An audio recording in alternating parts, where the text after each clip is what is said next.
Hey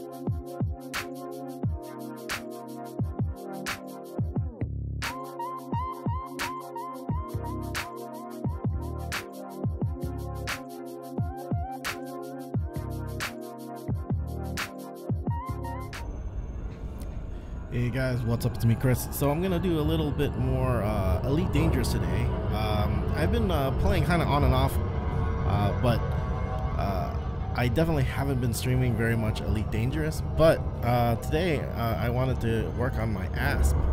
I bought an ASP a little while ago, and I ended up selling it.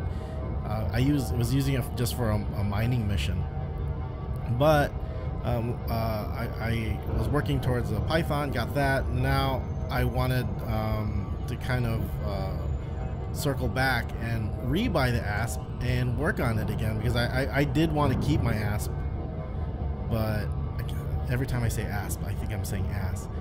But every time when I wanted to circle back and get the ASP, I was working on something else. So now that I have a chance to work on it again, because I have a little extra money, I am running back to Felicity Farseer, seeing what what upgrades I can do. I definitely want to upgrade the power distributor and power plant so that I can get better gear on my ship, better modules, and see if I can get this to be more of one of my top-notch ships. I did fully upgrade the FSD, so I can get a 46 light year jump, which is my biggest, just by a little bit. I normally been using my Diamondback Explorer, which is a 44 light year jump. 46 is better. I like it. It's kind of nice, but I am finding some problems with my ASP. I got these power issues with it. I'm not able to put the best stuff on there without having to kind of juggle around what I actually want to put in my ship, because I've got limits. And where is Garay Terminal? There it is. Garay. Alright, so there we go. Heading back to Garay Terminal. And I'm gonna go ahead and land there, check things out. I think I'm gonna pull my Python out here so I can work on that a little bit more. I don't think I have a full. Ooh, I'm gonna end up passing it up. I don't think I have a full. It's not fully engineered, my Python. So I want to get it out here, see what I'm missing, and then I can work on it at a later point. But right now I'm working on my ASP. I want my Explorer, my / travel around ship to be fully set up. So I want it to be mostly travel and part combat. That's what I'm looking to do. That means I want some limpet collectors on here, you know, for collecting stuff every once in a while. I want a hangar for my Scarab, and I want a full set of shields and weapons. So I want a bunch of I want 2 class 2 beams and everything else class 1 multi-cannons. I'd love to have that on here. That'd be a lot of fun, I think. That way, you know, anything smaller than me, I can definitely handle. I've been tossing around the idea with my Python, not actually engineering it for distance, but making the FSD charge up faster. That way I can run from a bad fight anytime I want to. That would be, I think, possibly the better option for my Python. I've been crashing into space stations lately. It's like if you don't play for a while, sometimes you just forget how to land and stuff. What is it? 41?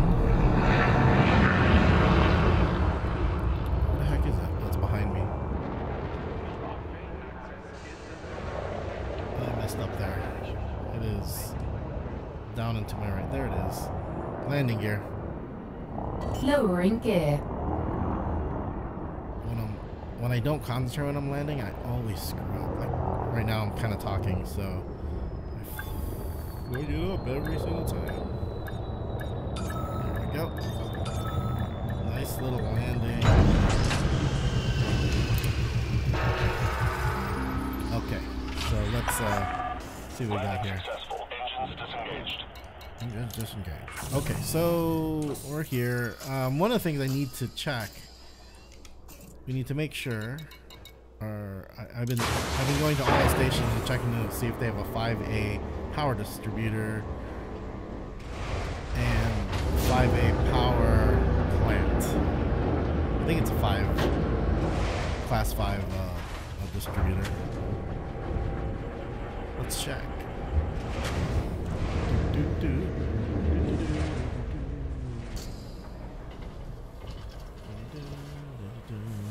Okay, so let's see, core internals.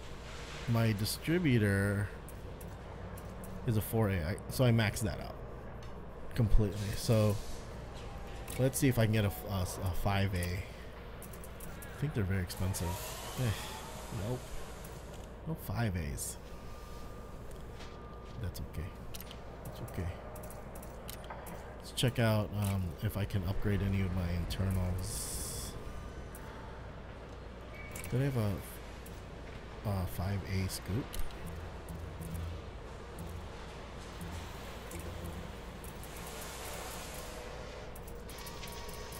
Say you have it. They do, but it's like 10.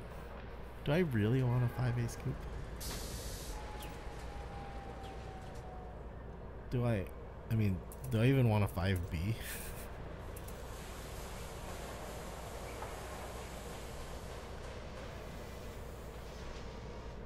Huh. I could probably get away with a... Well, no, let's stick with the 5B. Stick with the 5B. We do want collection limpets. We have room for a for collection limpets here. Let's swap this out. I want this at the bottom. Just helps me visualize better. Swap. We're gonna put you down here. We're gonna put the cargo bay down too.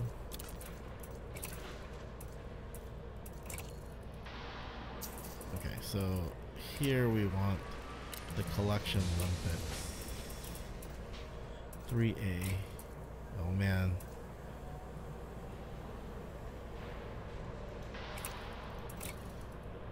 It goes just slightly over our total power.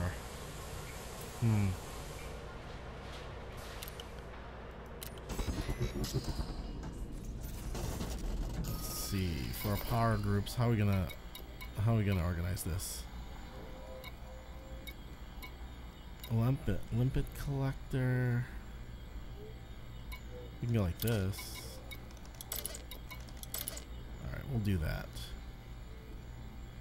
And we should probably organize our modules here. Frame shift scanner. We only need that if we're not in battle, so we don't need that right now. We don't need that as priority 1. So the shield generators have to be full priority 1. The planetary vehicle hangar could probably be a 4. The power distributor is a priority system. The catch can be a 3. Yeah, I could do 3 for that.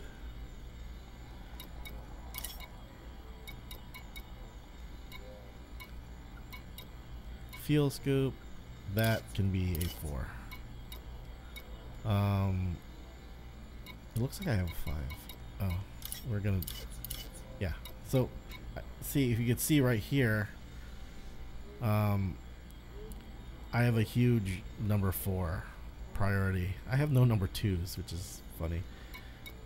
Let's see. So if anything was really bad, what would I? Yeah, everything that is non-critical is in 3. or 4 anyway. Let's jump everything up 1. So that's a 2. All the 3s are now going to be 2s. Why do I have my pulse lasers? Those are priority systems. The heatsink launcher, probably a priority.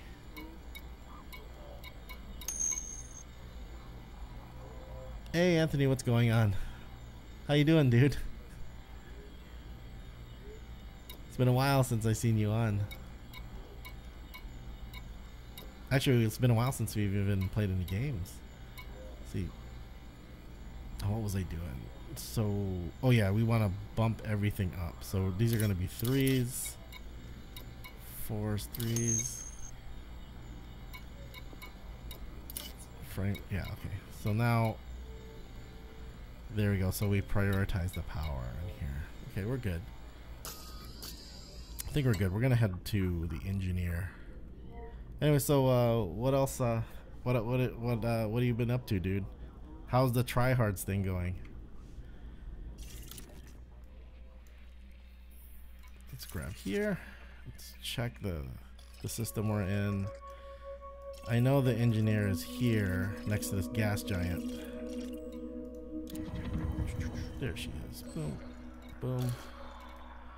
We're gonna have to do a planetary landing here to get to her. Let's go.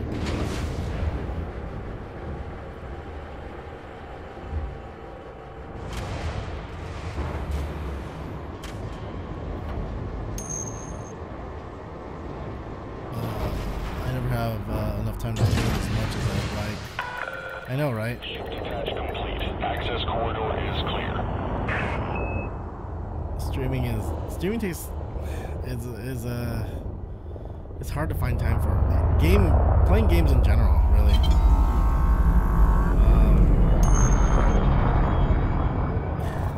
Thanks, man. Thanks for coming by, dude. Let me see landing gear. I'm gonna drop that. Where's my waypoint here? Where the heck is it?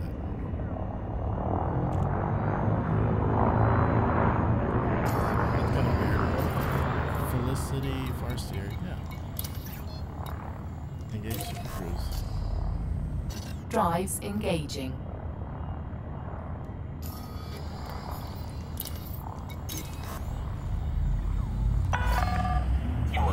Oh, there she is. 4, It's like behind the planet. 2, 1, engage. How's work going, Anthony? You've been pretty busy. Seems like you're pretty busy with work. Friday. It seems like you have to go to bed really early on Fridays.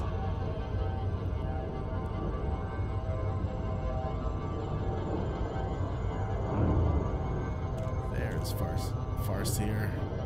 Should probably get away from this planet. It is super annoying. It's making us go really, really slow.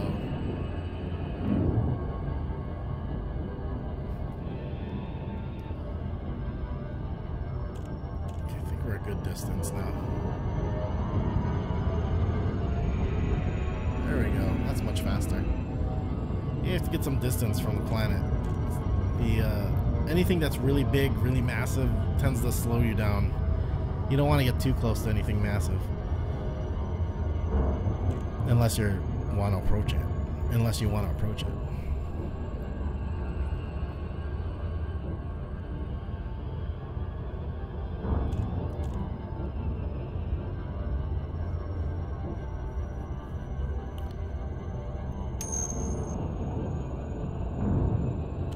Oh, you're understaffed? Oh, that sucks. Yeah, you were telling me that every time you guys pick up somebody, they leave right away or something, or they're not pretty honest with their intentions to stay or leave or whatever, which kind of sucks. Said some girl like kind of ditched you guys, right? Dude, the graphics on the game are absolutely beautiful. I mean, a part of the game is to take pictures, like explore and take pictures. So it's very it's a very scenic game, which I think is really cool. Like I think it's awesome that you can just spend your time taking pictures of stuff in this game. Not everything is combat oriented, which is neat. This game is definitely kind of a game I really like to just sit down and relax and play. Versus like PUBG is very intense. Same with like Overwatch, you know, it's very intense. Whereas you jump on here and you just kind of chill. Kind of, oh, I'm gonna go do this stuff. I know it looks really complicated, all of the, you know, ship controls and stuff like that, but once you get used to it, it's a very chill and relaxed game.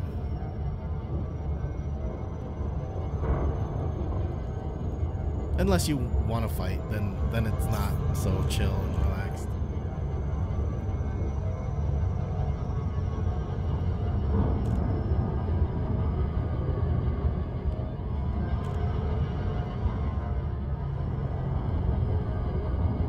Okay, gotta approach this planet right. Actually, it's a moon. You can see like the orbital lines around the big planet in the middle. It looks like it's got about 1, 2, 3, 4 moons or something like that. Yeah, this planet has 4 moons.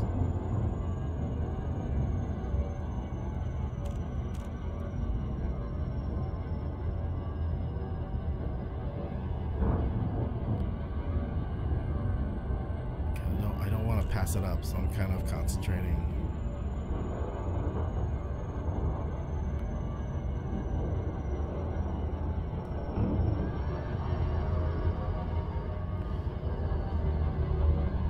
Want to do everything perfectly so you don't have to do it twice.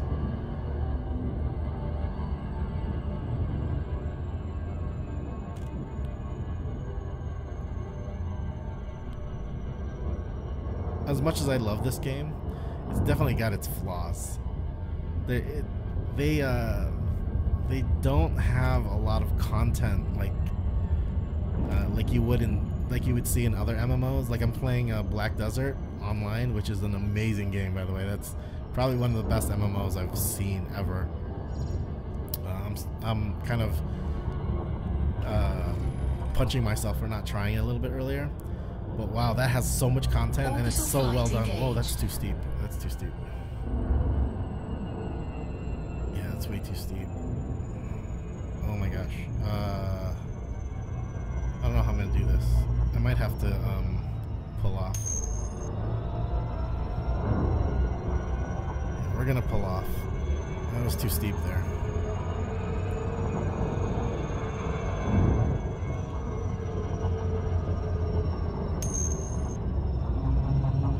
Malin is loving the whole Black Desert thing. Yeah, she's enjoying it. The kids, my kids anyway, are starting to play a little bit more complex games. Like Aiden is playing this game, which is kind of cool. That's a huge crater down there. I never noticed that. Okay, there we go. That's a much better angle.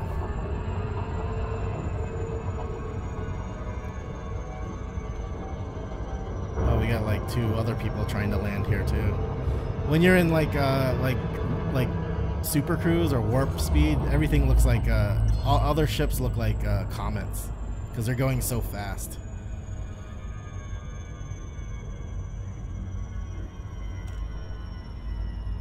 Okay, hopefully I didn't jump in. Usually I like to drop in this into glide like this at around 100 kilometers. I was over a little bit.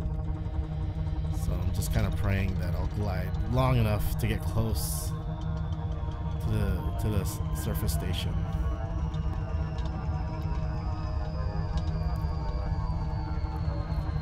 By the way, I could land anywhere on this planet. This planet is huge. It's like the size of a real planet. At least it feels that way.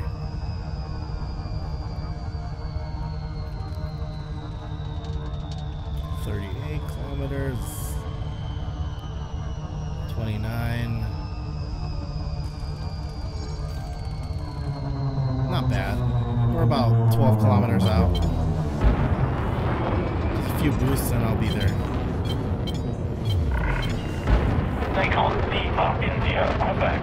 commencing automated flight control routine. Please observe docking protocols.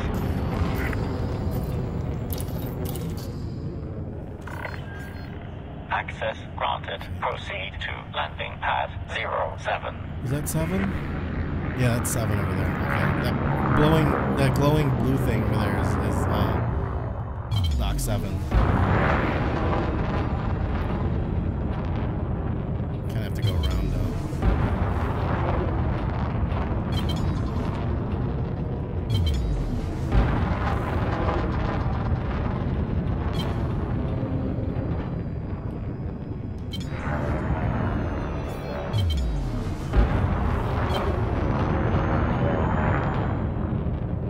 We're about 6 kilometers up.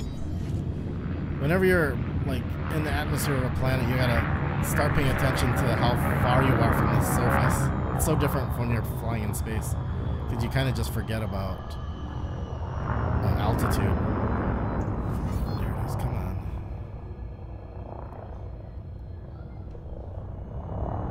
on. Surface landings are definitely much more difficult than landing in space stations in space.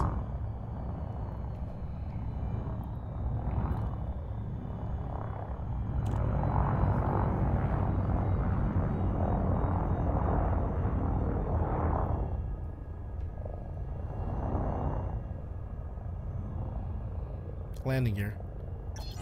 Down and locked. Thank you. You're welcome, Commander.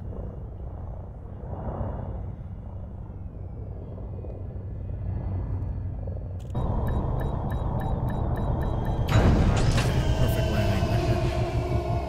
Is the game tracking your head motion? Yes, it is. So like when I move, Touchdown. like I can look around my Engaging cockpit. Ship restraints. Your arrival I can has look up. been noted. Pretty cool stuff. It really adds to the game. I mean, it's as close as I want to get to like VR. I want to get VR one of these days, but it's a little pricey.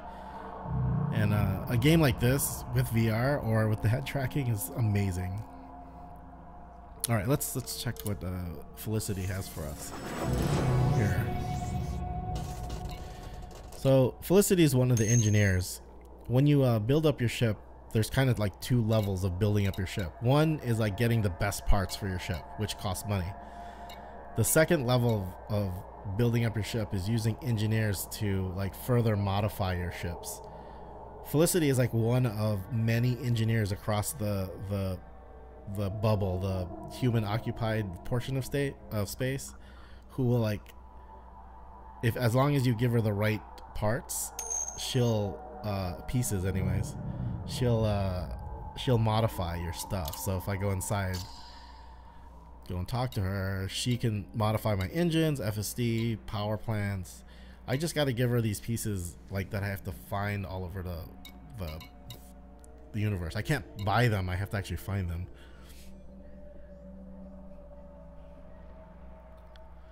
Yeah, you almost don't need the VR.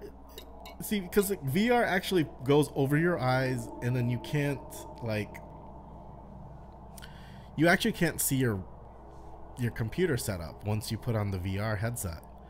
So that poses a problem all on its own. So you're actually inside the game, but then you can't like see all these controls that you need to get at, which poses a problem in its own. It would be really cool if instead of VR, I don't know if you know what AR is, like augmented reality. If augmented reality became a big thing in games, because I want to be in the game, but I want to be sitting here in my desk. So if I'm in the game, I want to know where my controllers are. I want to know where my mouse is. I want to know where my Facebook account is and stuff. I want to be able to do that too. And I think AR would be the answer to that. Oh, let's go figure out what I got here. So power plant. Oh, awesome. So this, I want to upgrade my power plant, and the power plant is the source of energy for my entire ship. And there's definitely a maximum amount of power that the piece or the module that I bought will give me.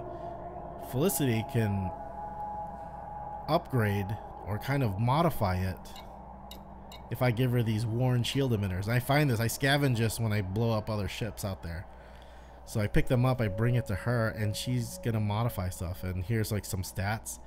The red is like a negative effect, so the power plant will be heavier. That's bad, but everything else will be better. Integrity, heat efficiency, power capacity. Let's see, which one do I want? I want overcharged. Ooh, so I want more capacity for my power plant.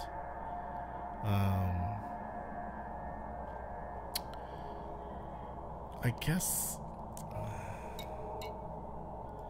here's the thing.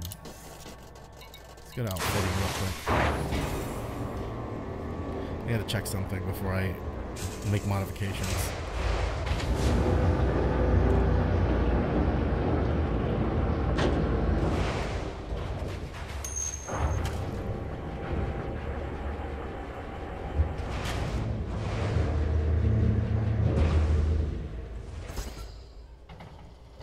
Oh, like head tracking, you mean? Oh, there's a game, by the way, Bridge Simulator, Star Trek Bridge Simulator. It's super popular for head tracking people, or VR, not head tracking, VR owners. And it's basically you're on the bridge of a starship, and you take just like what you guys did over in Gen Con, but it's like you're actually there. You're the bridge simulator that the bridge simulator that you guys use. The experience can vary depending on who sets up the bridge. I've seen really amazing setups where you walk into the room and the whole room is decked out like a bridge, and there's LEDs flashing, and there's smoke effects. Huge speakers so you can really like hear and feel the explosions and stuff like that. But sometimes they just set up 5 computers and they go play. That kind of sucks, because the whole point is to have the whole experience, right? But I mean, honestly, why would you do that now when you can experience like Star Trek Bridge Simulator with the VR? That's pretty amazing. Okay, what was I doing? Oh yeah, I wanted to check my power plant. So if you look here, I have the 5B power plant. What I want is a 5A. Unfortunately, a 5A costs 10 million, which I don't have. Oh, you know what I can do? I'm gonna find a place that has a $10 million. Yeah, see, it ruins it, right? I was at a con downtown. I brought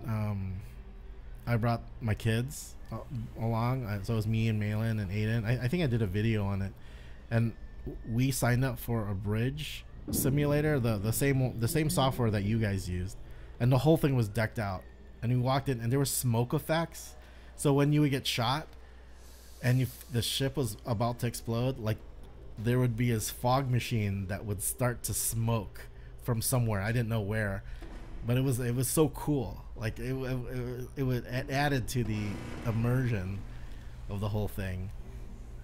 Another problem with that software is it takes skill to play that software. Like you have to be really good at one of the stations to play that game. It's not casual. Like Star Trek Bridge Simulator, that's a really casual game. You can put on the headset, load the software, and it's easy to play. So you get that effect really fast. But the problem with the Bridge Simulator that you guys used, I forgot the name of it. It's very skill based, and what people are looking for is when they go to these cons, they want a really quick, fast experience. And it kind of, so you kind of got like a really bad impression of it, but it's not, you shouldn't judge it too much like that, because there are problems, but it has been executed like really well in some places. Oh yeah, I need to find a 5A power plant. If I can find one of those.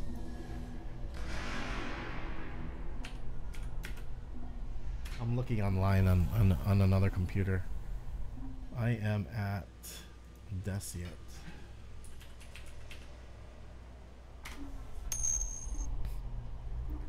You were comms, which suited me if I ever get a chance to play a better simulation like you mentioned.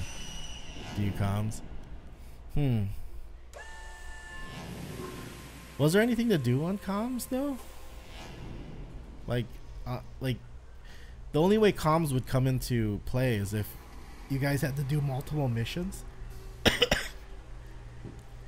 If you guys were playing long term, comms would be good. But like the main ones are engineering, science, which is kind of like a support class kind of thing. Well, there's always weapons, and then there's the pilot, right? Helm. But like comms, like I guess if you're in a convention, like the comms did you get to do anything? I guess that's what I'm saying. You might have just sat there. that might have added to the bad experience.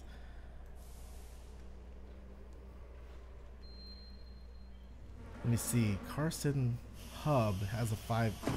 It's in the same system. Yes. Very nice. Or wait.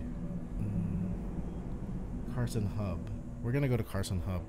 We're gonna pick up a high-end power plant. And we'll be back, Felicity. We're gonna go to Carson Hub, which is just in the same system as us. It's a station by another planet, so we'll be back.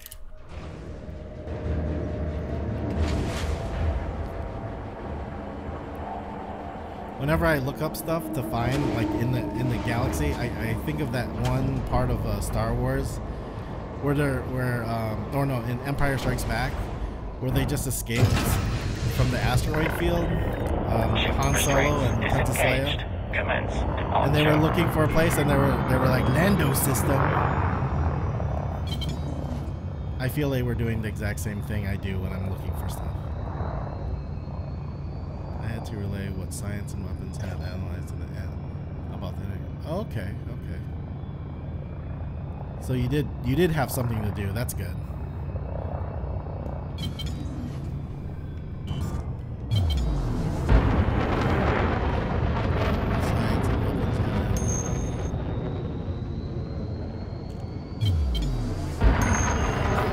Yeah. Automated flight control routine. So you should really hate the people who set up the bridge simulator, not the bridge simulator like thing.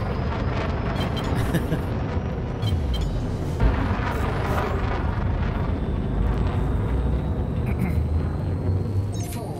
3, 2, 1, engage. All right, this thing is a little bit far, I think. Oh, no, don't go back. I'm too close to the surface. Let's turn the ship a little bit. Okay, there we go. Carson Hub is way over there. I know. I guess, again, like these guys, they're volunteers essentially.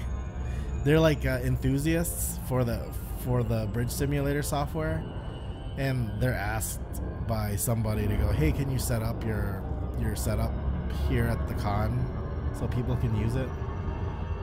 And it's a shame, like, cause like I know a lot of people are expecting this like grand bridge simulator experience, but yeah.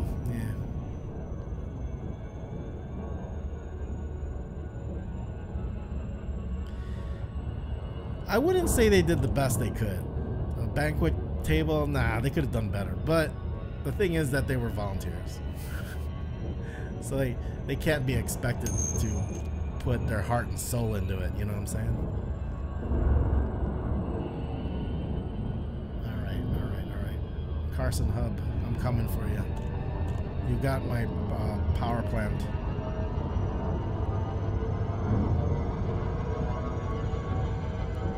By the way, if you're looking like at the at my HUD, Carson Hub is 4,788 light seconds away, and my estimated time of arrival, my current speed is 1 hour.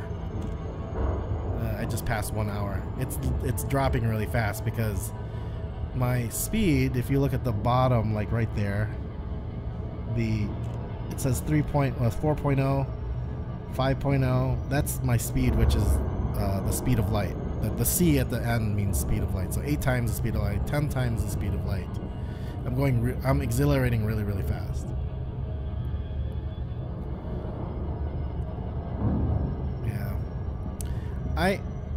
I think there's a market for somebody putting together a really high-end bridge simulator experience. Like if you can get a really cheap shop, get 5 to 6 computers together, and deck out this entire room to be the bridge sim, and kind of rent it out to people for a reasonable price, like for parties or something, I think people would come and do it. I just think people would do it. You would just have to, you would really have to find the right place to do it. It's got to be professional looking enough. I mean, it doesn't have to be like downtown or something. If you can just get it enough so that the experience is there, and you know, people get a chance to use it, oh, that'd be awesome. Or you know, it'd be maybe if you could like make a deal with a laser tag company who's not doing very well, and say, hey, can you rent me out the back room, and I will put a bridge simulator in the back, and we'll rent it out. I think it would work. PC Norma, hey, what's going on? Welcome to the stream.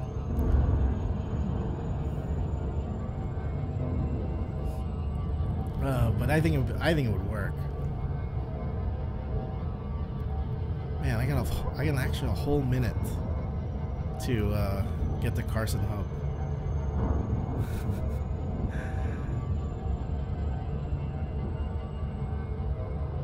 I guess I shouldn't be complaining. We're going like we're cutting the time down from 2 hours to 1 minute, right?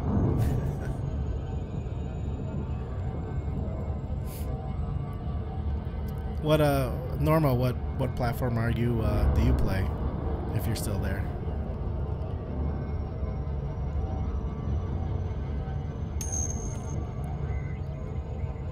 I will, man. See you later, dude. Oh shoot, I took my eyes off for a second. I'll see you later, Anthony. I'm gonna miss it. I'm going way too fast. PS4, nice. They did a really good job of making this work on both console and PC. It's pretty awesome.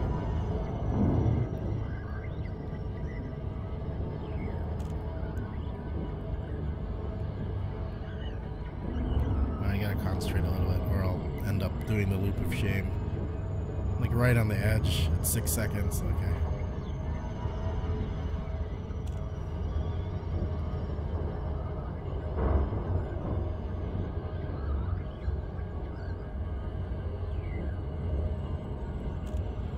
How long have you been playing Elite, Dorma?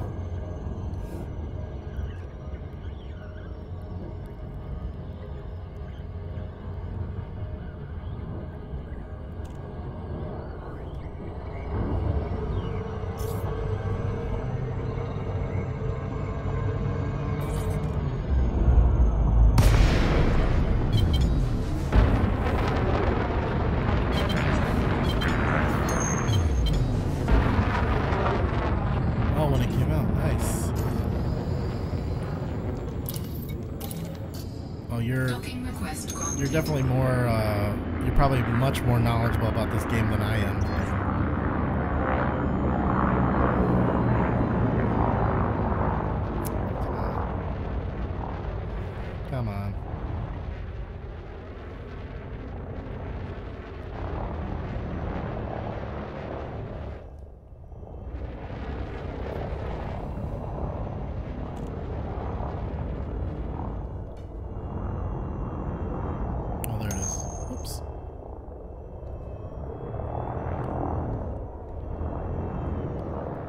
A master race. It's funny. Landing gear. Landing gear. Deploying landing gear. Me and Anthony, who was just here a second ago, right when who was chatting with you, he was we always have that discussion, the whole master race PC thing. He's a old school console collector. We always discuss Engines disengaged. the PC versus console thing, and usually my standpoint is it's not a discussion. It's just we all play games, man. We're all the same. We're all gamers, right?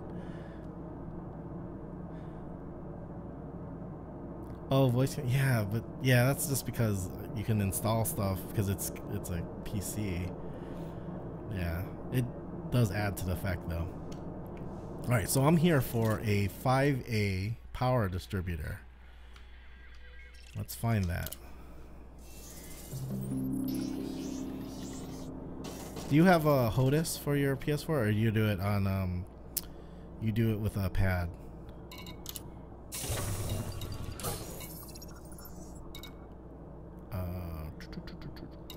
Okay.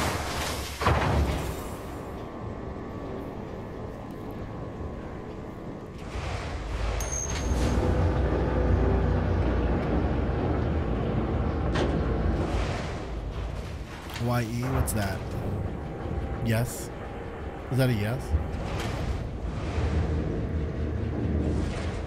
Nice. If that's a yes, which HOTAS do you have for the PS4?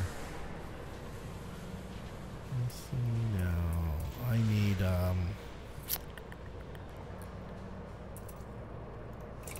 this 5A. You got a 5A. EDDB says you have a 5A. Yes. Exchange it. Look at how much extra power I have there. That's awesome. Okay.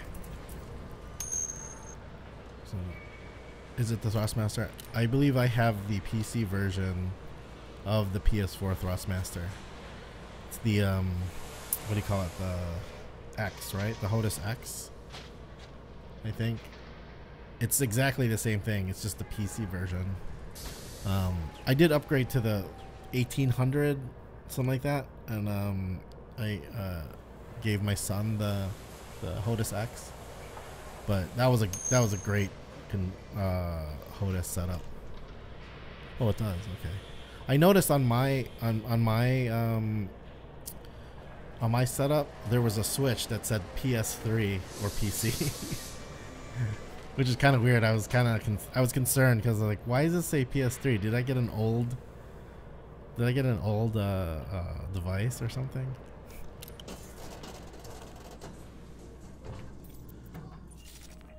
I was thinking I got ripped off by the store I bought it from.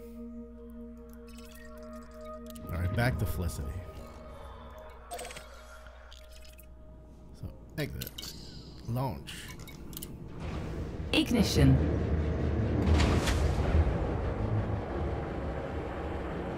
Powering systems. Powering engines. All systems nominal. Ship released. Engines engaged. landing gear. Landing gear up.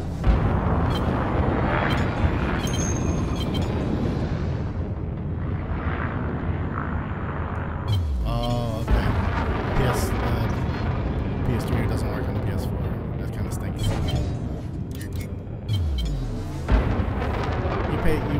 I mean, like, this is one of the discussions me and Anthony have about consoles. Like, when all my consoles, whenever I buy into it, and then I upgrade to the newest version, so you went from PS3 to PS4, my stuff doesn't work. I get so mad. I get so angry. Like, I upgraded. Why does upgrading like make stuff not work? I don't know. It's like I'm downgrading a little bit. 4, 3, PS4 or PC version. 1. Yeah. It's still a great joystick and throttle. I love it. Oh, I loved it. Yeah, it's got a good number of buttons on it, and I love the rocker motion. Like for the Thrustmaster I have now, it's like a slider. It took me a long time to get used to it.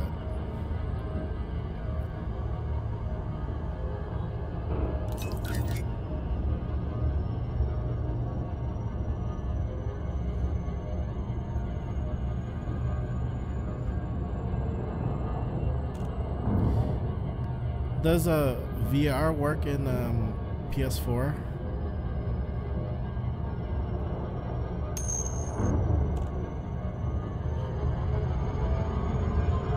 Oh, that kind of stinks. Honestly, even on the PC, it's really hard to find games for my HOTAS setup. There are some. There's more than 2, but there isn't a lot. There just isn't a lot. Everything is keyboard mouse. Even other flight sims are keyboard mouse.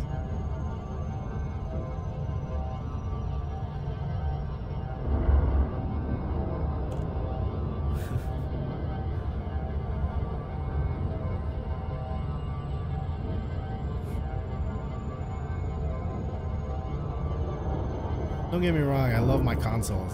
I do. I love my consoles.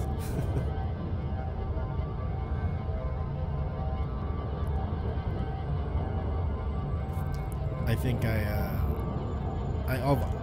it's only recent times where I haven't purchased into each generation of consoles. I think I've gotten almost every console. So like I had at one point I had like the Xbox and the PlayStation and the Nintendo console at one point, and then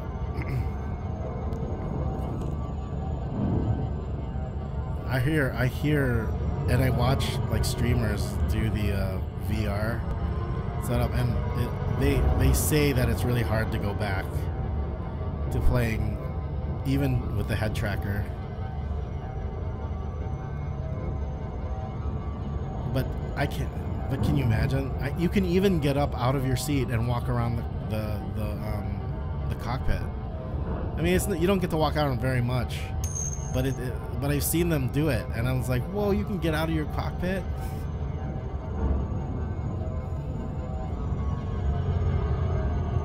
Yeah, I kind of collect my own consoles too. I like having my own consoles and saying, yeah, this is the one I had when I was in college or when I was in high school or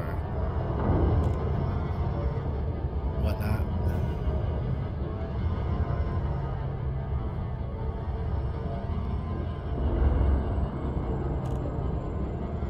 What was the first console you ever got? Let's see, gotta watch my distance here.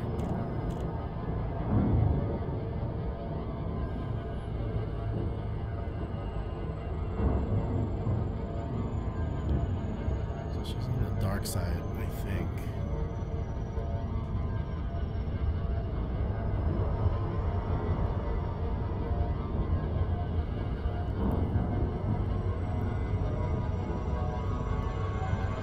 Too fast. Oh no.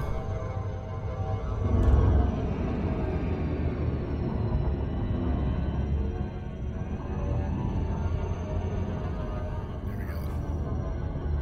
Had to fix that real quick.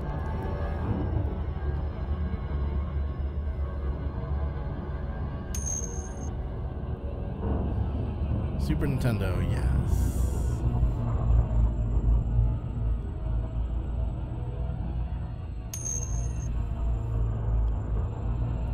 Game Boy. I had original Game Boy. Yes. My first was NES. That was I spent a lot of time on that.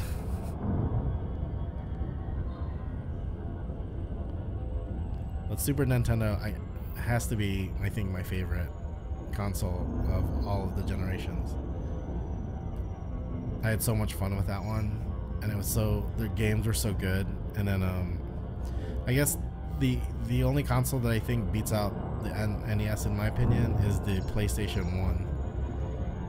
All the games were so great on there. The only problem was during that time I was Orbital flight engaged. I was kind of finishing up college, so I didn't play as much as I wanted to. I did have a computer, so my gaming habits were on a PC at the time. But man, there were so many games on PS1 that were so good. If I played the PS1 more, I think that would have been my favorite.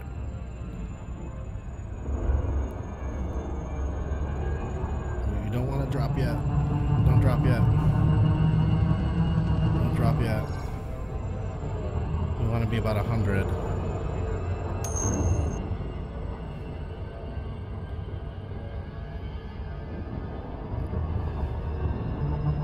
We want to drop. Not yet. Not yet. Okay, here we go. We're good now.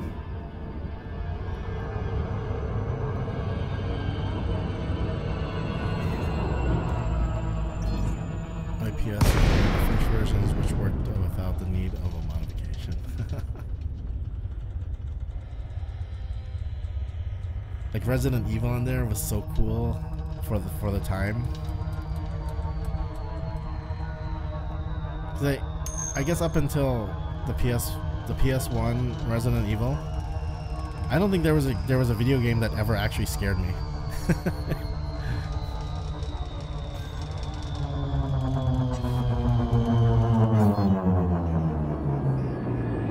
420 time? What's that? Nikon, Lima, India, Quebec. Commencing automated flight control routine. Please observe docking protocols. Oh, there's my spot. Access granted. Proceed to landing pad 04.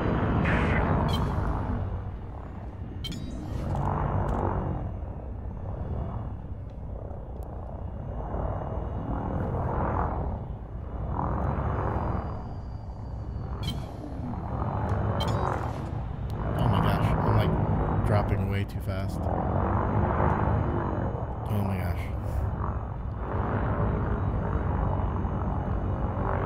Stop. Stop floating all over the place.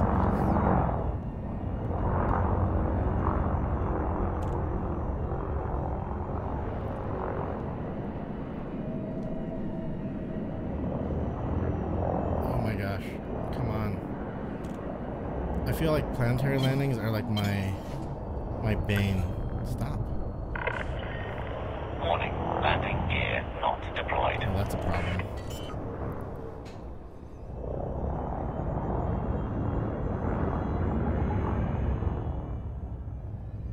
I'm terrible at planetary landings.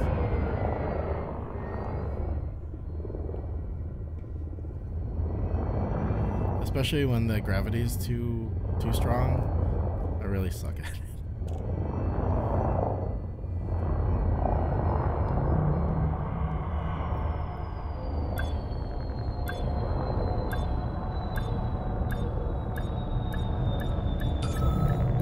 No. There we go.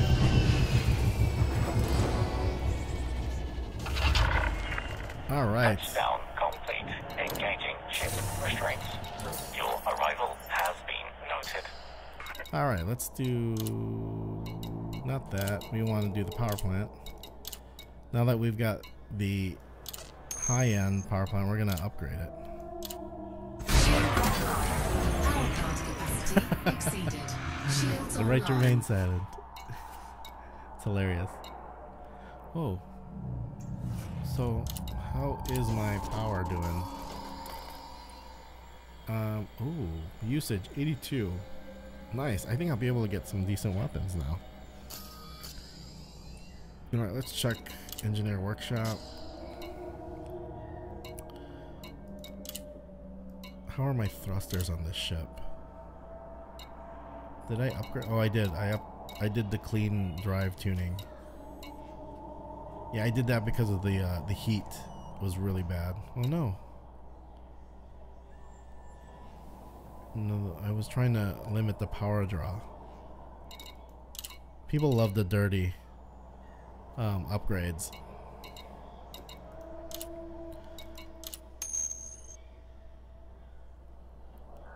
UFSD, yeah, I did. I went all the way.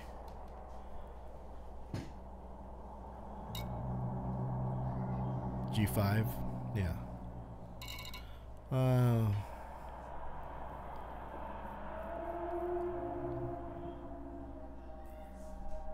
I always wanted to try the wide angle. I'll just do long range.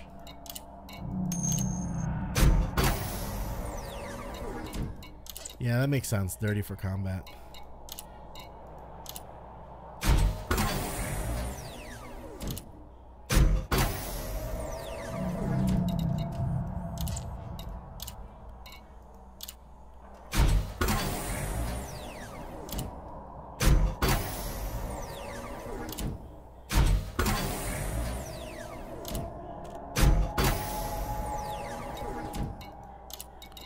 Okay, I've done engines, FSD, I did the power plant, and I did sensors, right? Yeah, I did all that.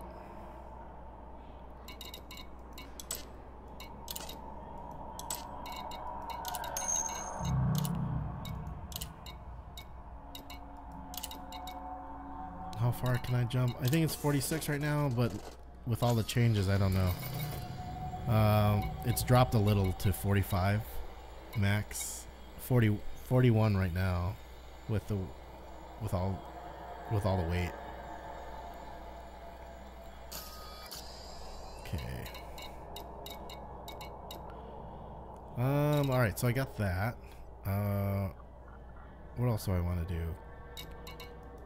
Oh, I wanted to bring my Python out here. So let's hit the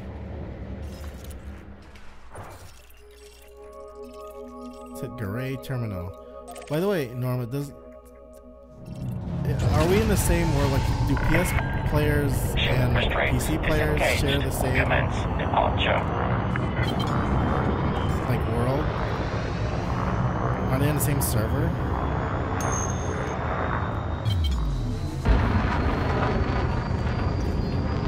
Nice, 54 to 58 with the SRV. Nice. With the ASP? Disengaging automated flight control routine. Safe travels, Commander.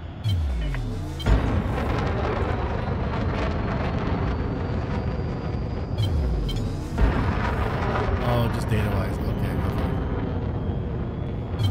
That stinks.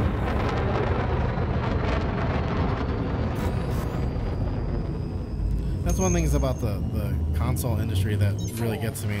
I hate how they won't allow players of a game to cross-platform with other players. I mean, I don't know. It kind of sucks. And they do it on purpose. It's not a technical problem. It's a we want to make more money problem. Where's the space station? There it is. It's way over there.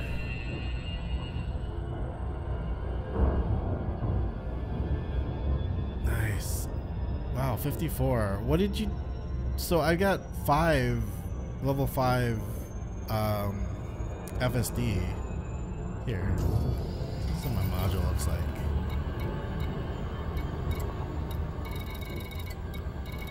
So... FSD... Increased FSD range. I mean, I maxed it out. Is it a weight thing? You just have to like do a bunch of weight modifications.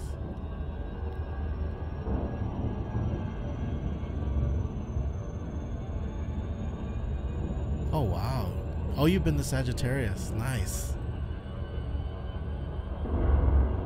73. Damn. That is nice.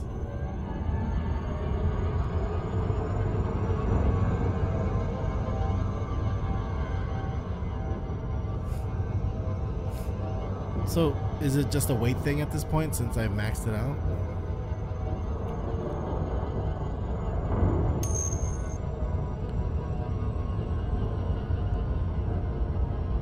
Yeah, weight change, even some parts. Okay, I see.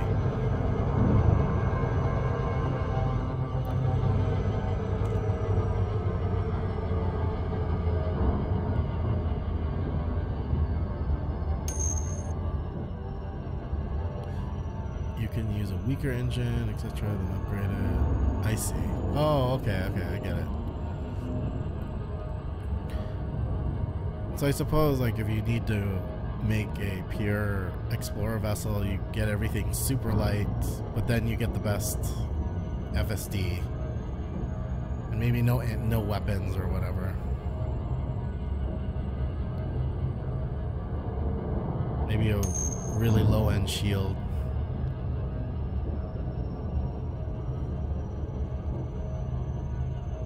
Oh, really? Oh, you have a 2A power plant. Interesting.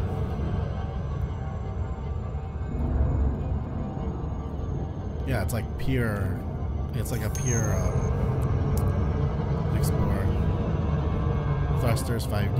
Yeah, no weapons. Okay.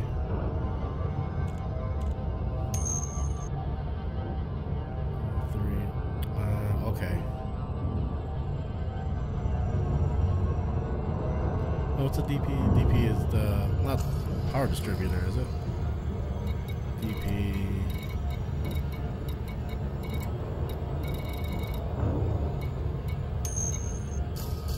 Oh, shield gen. Okay.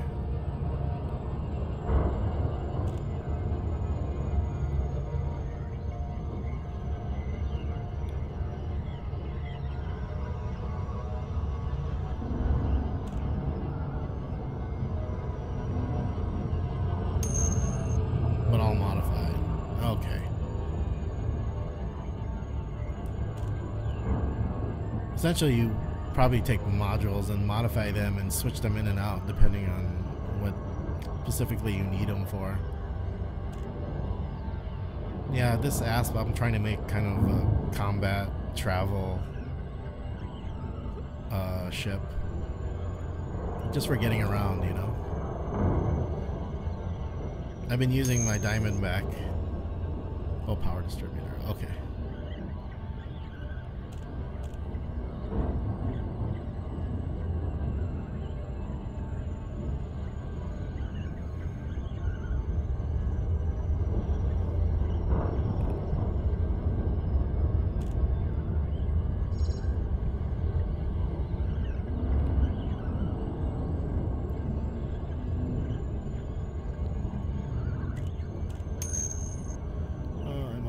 I hate switching crap over. So you have different ships for specific purposes. That's kind of cool. Like, I'm at the point in the game where I don't have enough like money or whatever.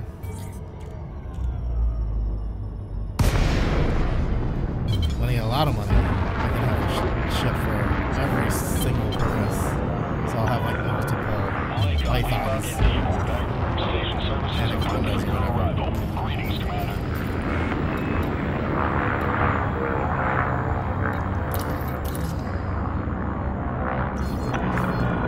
Permission authorized. Vectoring for approach to landing pad 20.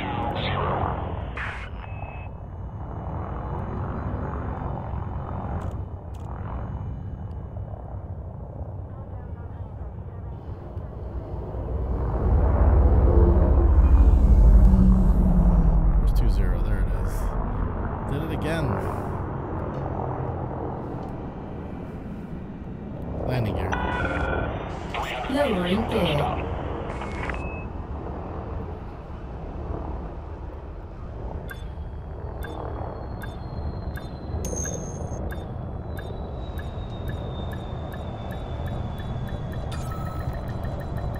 I wish I always got the landing pad in the back. Run fast, and it can land at any station. First combo for long range, second combo mining, third combo all-rounder, pure combat. Nice. Yeah, that's what I'm gonna end up doing at some point. Trying to, because I don't like switching out crap either. Alright, let me see what I got here.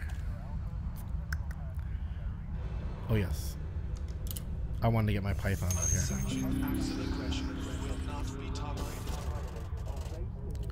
Corvette main combat, second Thargoid hunter. Nice.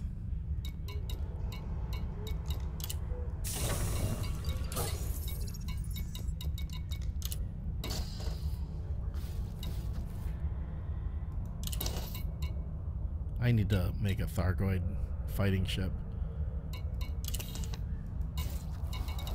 Bring the Python out here. Whoa. $1 million. Don't risk annihilation. Make way. It's like 200 and... Why don't I just go bring it over here? What is my jump range right now? It's 20.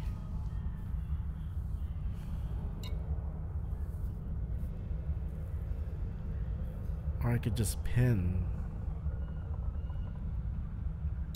Could I pin the right?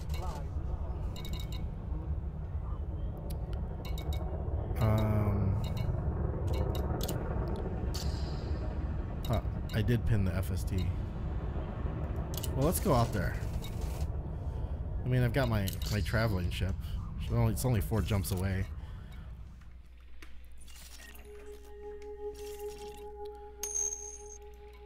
$310. Ross 310. There it is.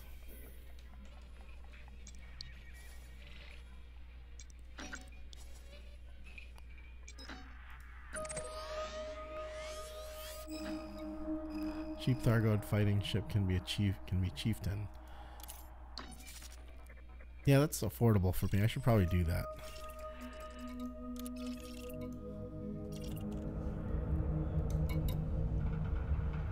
Oh, one more thing. What is the community goals still up? Kind of wanted to do them a little bit.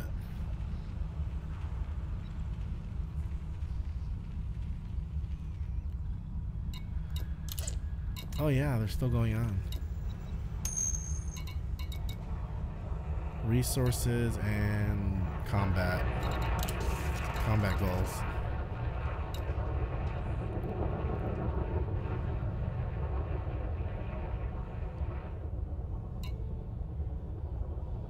Oh really?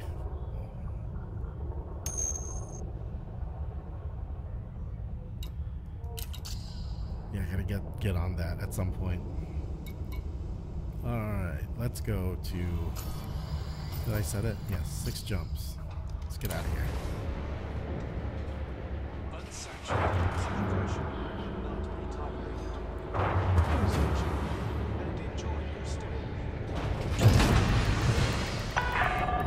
Landing coupler disengaged. Clear for departure.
Yeah, I know. I know that. I know, like a friend of mine. I mean, it's not 40 million rebuy, but they had a 25 million rebuy. Fuel scooping. It's crazy.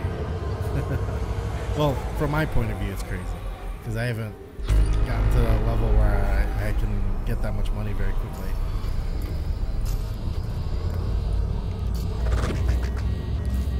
What the heck is overheating?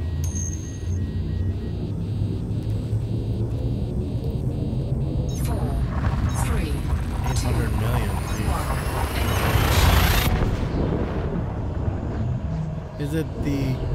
Is it your Anaconda that's the 40 million insurance, or your Corvette?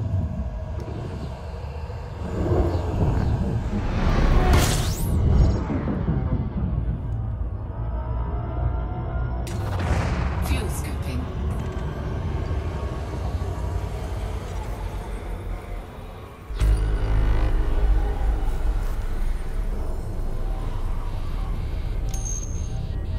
Nice. I want a Corvette at some point. Need to get the Anaconda. My first Anaconda is my next goal. Got like what, a Type 9 for all my trading. If I really grinded it out, I could get an Anaconda like super quickly, but I don't want to grind it out. I have a lot of things to do anyway. I don't need to grind it out yet. Fuel scooping.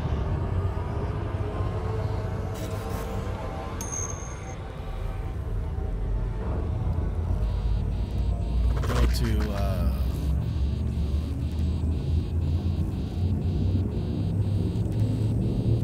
so this, what's that? Ready to engage. So this CEOs greater than, oops, what am I doing? You also get a fair amount of cash, and it is fast cheap. Just pick rep as a reward. Is Sothis the system?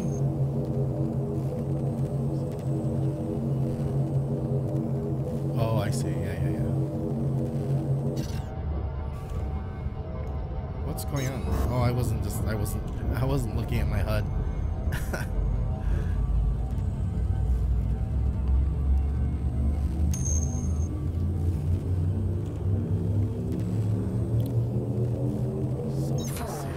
Three, two, one.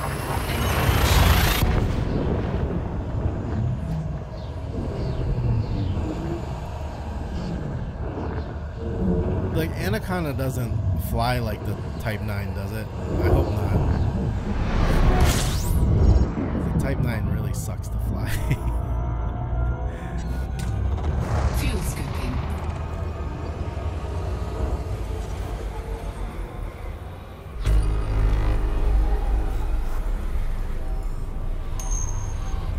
Okay, good.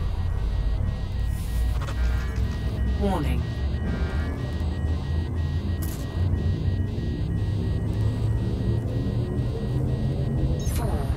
It makes me money, but man, I really hate flying the Type 9. It's like terrible. I can't even land it. It's so bad. Without the docking computers, no way. Warning. Temperature critical.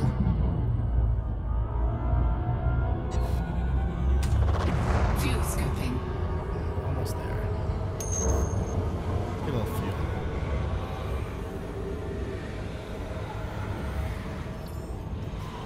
Yeah. Oh, yeah, my only thing is I will not take the docking computer off that thing.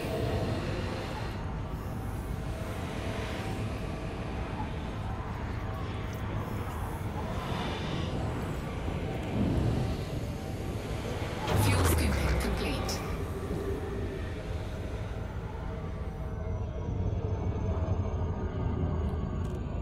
Where is the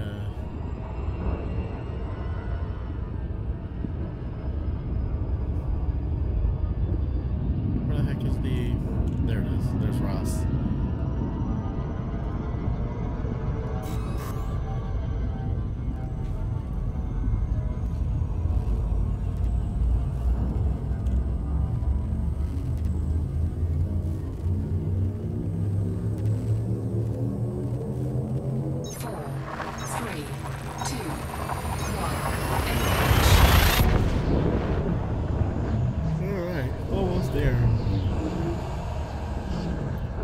Feel like doing a little combat.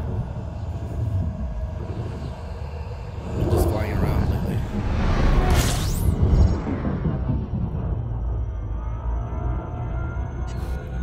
Alright,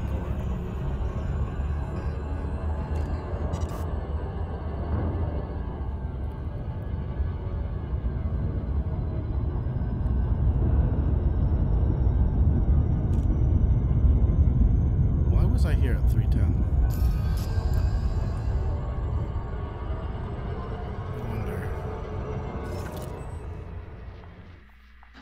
Is one of the engineers close to here? I have no idea why I was here. Maybe I was... Oh, there was a community goal out here. Yeah, that's why I was out. That's why my Python's here. That's how I got the, they were giving away the decals for your ship. Yeah. I got the silver one.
Authorization cleared. Make your way to landing pad number 22.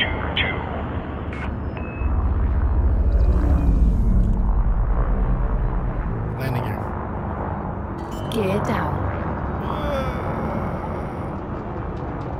That last boost was probably a bad idea.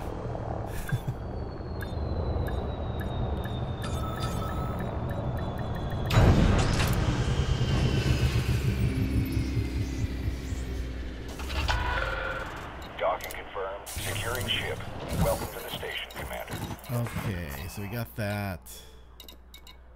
Let's switch out our ship here. I was working on my Python. Oh, let's check out what I did and didn't do on my Viper, which is my favorite small fighter, by the way. I love this ship.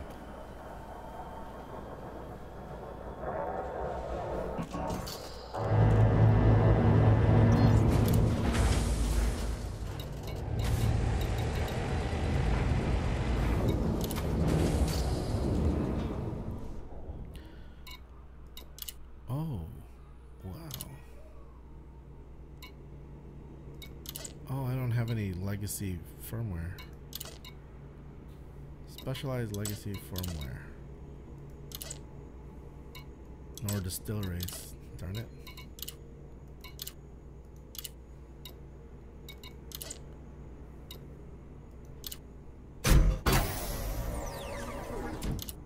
At least I can get my Viper around.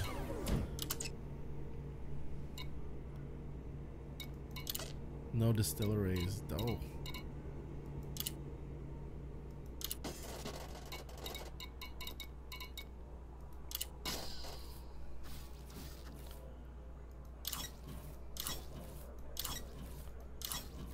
Whoops. Use this ship. There we go.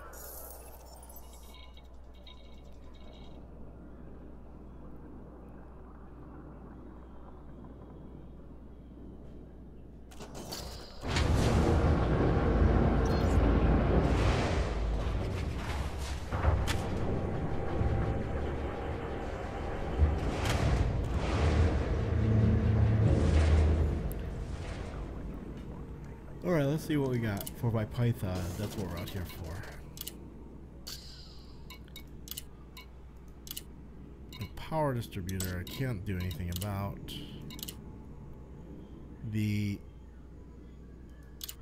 My FSD range, data mined, wake exceptions. So it's almost maxed out. Wow. Didn't even know. Well, let's get it to the community goals.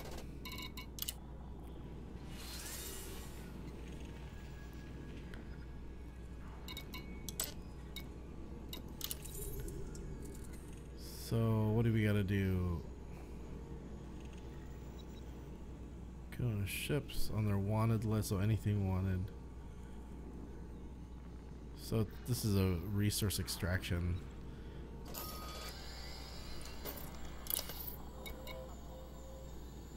Rind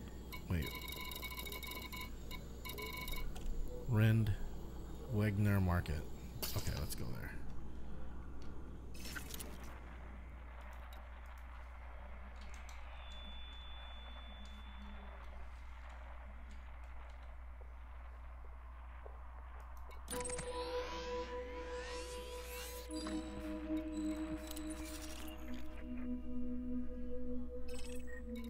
Whoa, wait, is this really that far?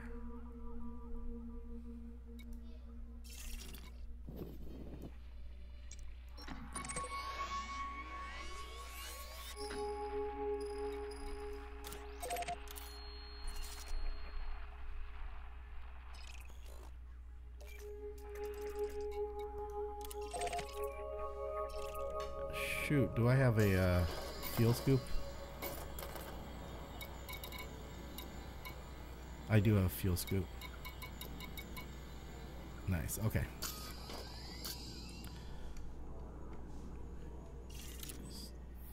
Let's make sure I kind of understand where I need to fuel up. Okay, right at the end there. Alright, let's go.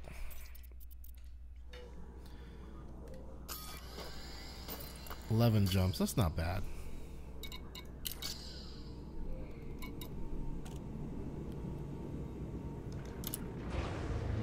When we get out there, we'll get the Viper out there too. I just don't want to spend $1 million on this trip here.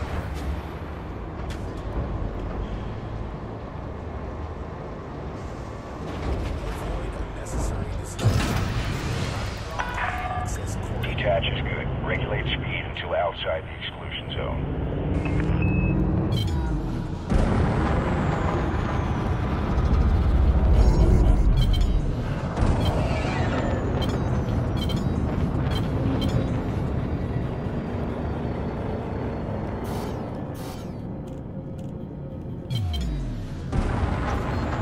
Oh yeah, I don't have very much of a view in this ship.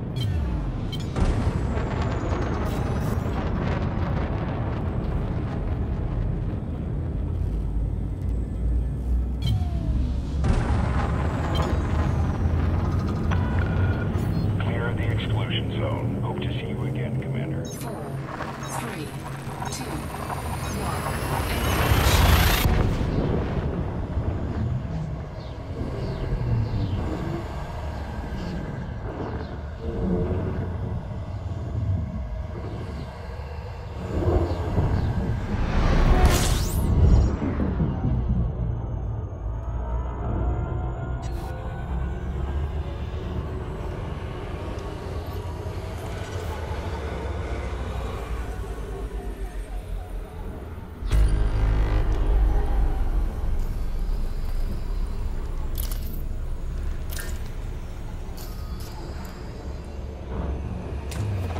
Fuel scooping.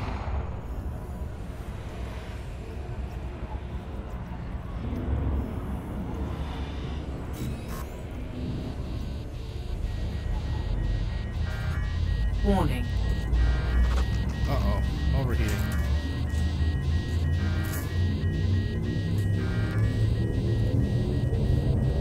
Four, three, two, one.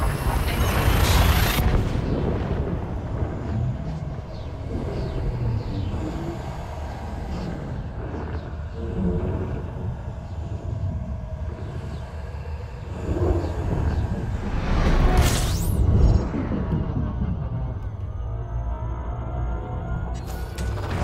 Fuel scooping.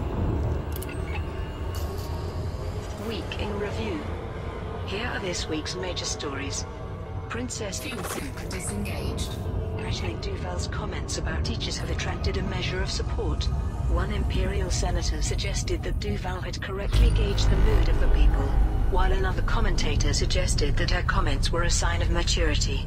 Meanwhile, an independent report suggests that piracy has declined since the return of the Thargoids.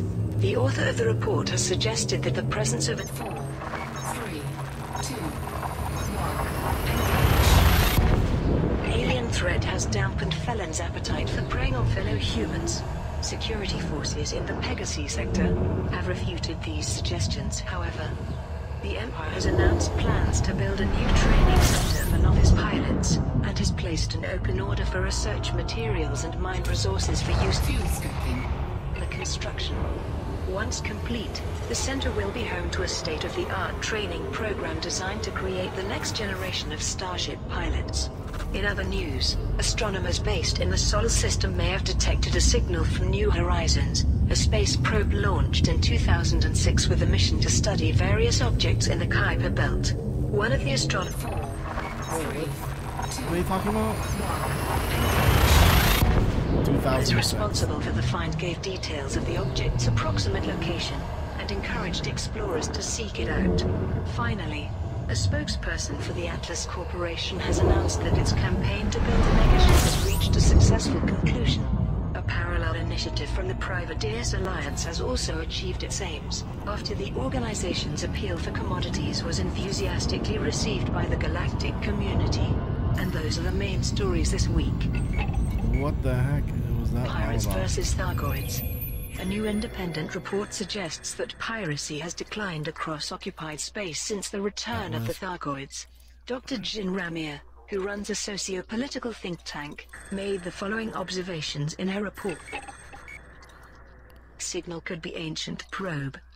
Astronomers based in the Solar System may have detected a signal from New Horizons, a space probe launched in 2006 with a mission to study various objects in the Kuiper Belt. One of the astronomers responsible for the find said, "New Horizons was launched over 1,000 years ago, so this is potentially quite an exciting discovery. We haven't been able to pinpoint the object's precise location, but our data indicates that it is approximately 1,726,716 light-seconds from the Sun, and 1,526,050 light-seconds from 903777 Sedna. Perhaps some intrepid explorer will seek it out, and confirm our suspicions." Privateers Alliance campaign concludes. Interesting. A spokesperson for the Privateers Alliance has announced that its appeal for commodities has been enthusiastically received by the galactic community, resulting in a massive influx of deliveries to Bard Chauvel Station, the organization's base of operations. Construction will now begin on a new military installation in the HIP 33368 system to resist the Thargoid threat. The Privateers Alliance has extended its gratitude to those who supported the campaign. Pilots who contributed to the initiative can now collect their awards from Bad Javel Station in the HIP 33368 system. Atlas Corporation initiative concludes. A spokesperson for the Atlas Corporation has announced that its campaign to build a megaship in the Lambda Array system has reached a successful conclusion. Hundreds of pilots supported the initiative by delivering commodities to Ready Market and by eliminating agitators in Lambda Array, thereby allowing traders to operate safely. As the campaign drew to a close, a spokesperson for the Atlas Corporation released the following statement. We would like to thank the pilots who helped us achieve our goal. We appreciate the assistance of each and every one of you. Pilots who contributed to the initiative can now collect their awards from Ready Market in the Lambda Array system. Orion Gold Electronic Sorg campaign. The Empire has announced an initiative to bolster the superpower's military strength. The initiative centers on a new training program designed to create the next generation of Starship pilots. A spokesperson for the Orion Gold Electronic Sorg, which is overseeing the initiative, released the following statement. Over the past 6 months, a research group based in Akanai has developed a state-of-the-art training program designed to cultivate applicants' reflexes, coordination, ready deployed. perception, and cognitive abilities. Provisional tests indicate that students in the full flush of youth, unburdened with superfluous knowledge, respond extremely well to the program, resulting in combat pilots of unprecedented skill. In support of this initiative, the Rhine Gold Electronics will be used to construct a dedicated training center for the new program. The campaign begins on the 12th of April 3304 and will run for 1 week. If the final target is met earlier than planned, the campaign will end immediately. Support for Aisling Duval. Princess Aisling Duval's recent comments about the effectiveness of Aegis have attracted a measure of support. One of the most prominent figures to express solidarity is Imperial Senator Pal Vespasian, who said, "One cannot accuse Aegis of being completely ineffective, but perhaps Her Highness has correctly gauged the mood of the people. A handful of minor victories is simply not enough to allay widespread fear of conquest. There can be no half measures in this situation. If we do not defeat the Thargoids, our civilization could fall." Meanwhile, Commodore Irene McAllister of the Alliance Defense Force said, "I can certainly refute Princess Duval's suggestion that the other powers have not made equal contributions to Aegis. She makes a good point, however, with regard to military strategy. Greater transparency around Aegis's long-term plans would lead to a more coordinated effort in resisting Thargoid forces." Past Fernandez, chief editor of an independent media outlet, focused on how the public might be starting to view the princess differently. "We know that Aisling is widely seen as the stereotypical heiress, materially prosperous, but intellectually deficient, but could this have been a public mask that she is now discarding? Or perhaps the young princess is finally maturing, and developing some genuine critical faculty? Either way, it's no surprise that she's found an audience, something she has always excelled at." Signal could be ancient probe.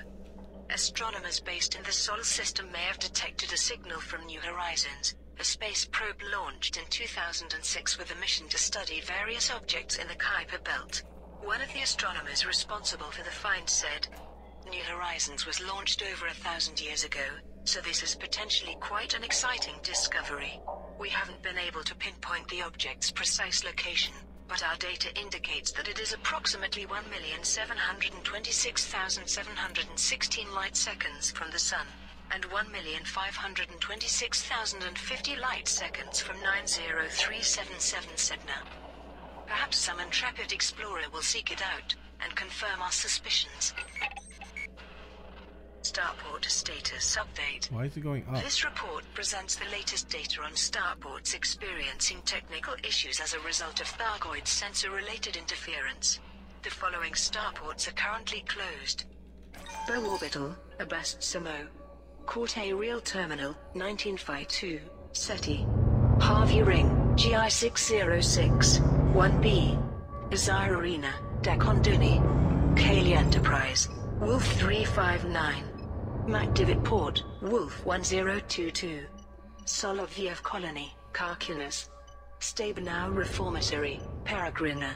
Talos 1, Peregrina. Talos 2, Peregrina. Wee Burdock, Mean. Y Delta Station, Karkunas. Meanwhile, the following starports are on the brink of closure. Ulchala Port, Monoto. Antonelli Station, HR 1201. Beadle Port, Pyama. Hansen Station, HIP 95256. Reed Dock, Monoto. Thomas Claim, Talin. Genesis of the Thargoids. Professor Cora Shaw, director of the Palin Institute, has published a paper speculating on the origin of the Thargoids. Extracts from her paper are reprinted below. Considering the Thargoids' impact on our civilization, it is disturbing that we still know so little about them. Information from Guardian sites has shed some light on the Alright, got all that Thargoids. stuff. Let's go. Retracted. It's ancient history, but it's clear they were an established spacefaring species long before they encountered the Guardians. So where did the Thargoids come from? We know that the Thargoids are insectoid in nature with an affinity for 4, 3, 2,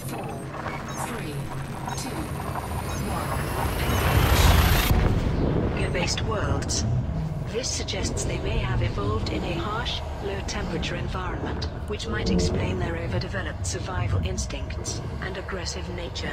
But we also know the Thargoids are experts in bioengineering, so they may have augmented their own biology to a point where natural evolution. Fuel scooping. The processes are meaningless. Since much of the do a Milky little Way remains fuel scoop, uncharted, just, the Thargoid homeworld might be just beyond the top known off. space, or on the other side of the galaxy, if it exists at all. It's possible they are now a nomadic species, existing entirely in space, or within fabricated hives of some kind. It may even be that they have journeyed across millions of light years, from Andromeda or beyond, like a swarm of locusts seeking Fuel scoop disengaged. fresh crops to consume. Other theories are more esoteric, but worthy of exploration. We know that their vessels are capable of hovering in hyperspace, suggesting Fuel scooping. that which space is comfortable for them. Could living beings actually originate from hyperspace? Alternatively, they may be using hyperspace as a conduit from a Warning. Temperature critical. Fuel dimensional scooping plane complete. entirely separate from real space. The Thargoids may not just be extragalactic in origin, but extra-universal. New designs from technology brokers. A range of new Guardian-inspired modules are now available from the galaxy's technology brokers. These modules have been developed by the engineer Antar, following his acquisition of data from Guardian Sun. 4, 3, 2, 1. Pilots can now purchase a Guardian power distributor, a Guardian FSD booster, and a Guardian shard cannon. The cannon is available in both fixed and turreted versions. An independent engineering specialist made this comment. These Guardian human hybrid modules offer additional resilience and firepower, both very welcome to commanders flying combat missions. By taking advantage of the Guardian's expertise, we may be able to replicate their everything is success like in the fighting same. the Thargoids. Week in review. Here are the Zoid operations and support independent pilots. Aegis has confirmed that both vessels will periodically relocate to wherever they can be strategically effective. Meanwhile, many members of the Pilots Federation have responded to the recent Aegis report detailing the Thargoids' history. One commander admitted he was disturbed to discover that the Thargoids had been around for millions of years, and that even the Guardians had found it difficult to stop them. But other pilots were more forthright, with one reminding the galactic community that the Thargoids are not invincible. In other news, conflict has erupted between Ross 310 Natural Services, the controlling faction of the Ross 310 system, and the Ross 310 Cartel, a criminal organization also based in the region. It is understood that the Ross 310 Cartel is attempting to overthrow Ross 310 Natural Services and assume control of the system. Both organizations have issued calls for aid, appealing to independent combat pilots for support. Finally, The EG Union has announced that its campaign to build a shipyard in Ross 720 has received the wholehearted support of the galactic community. Hundreds of pilots supported the initiative by delivering commodities to Lyakov Dock and by eliminating agitators in Ross 7. 4, 3, 2,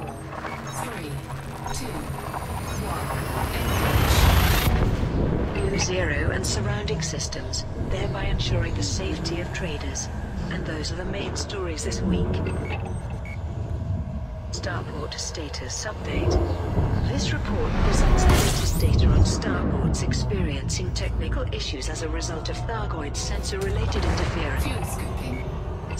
The following starports are currently closed. Corte Real Terminal, 1952, SETI.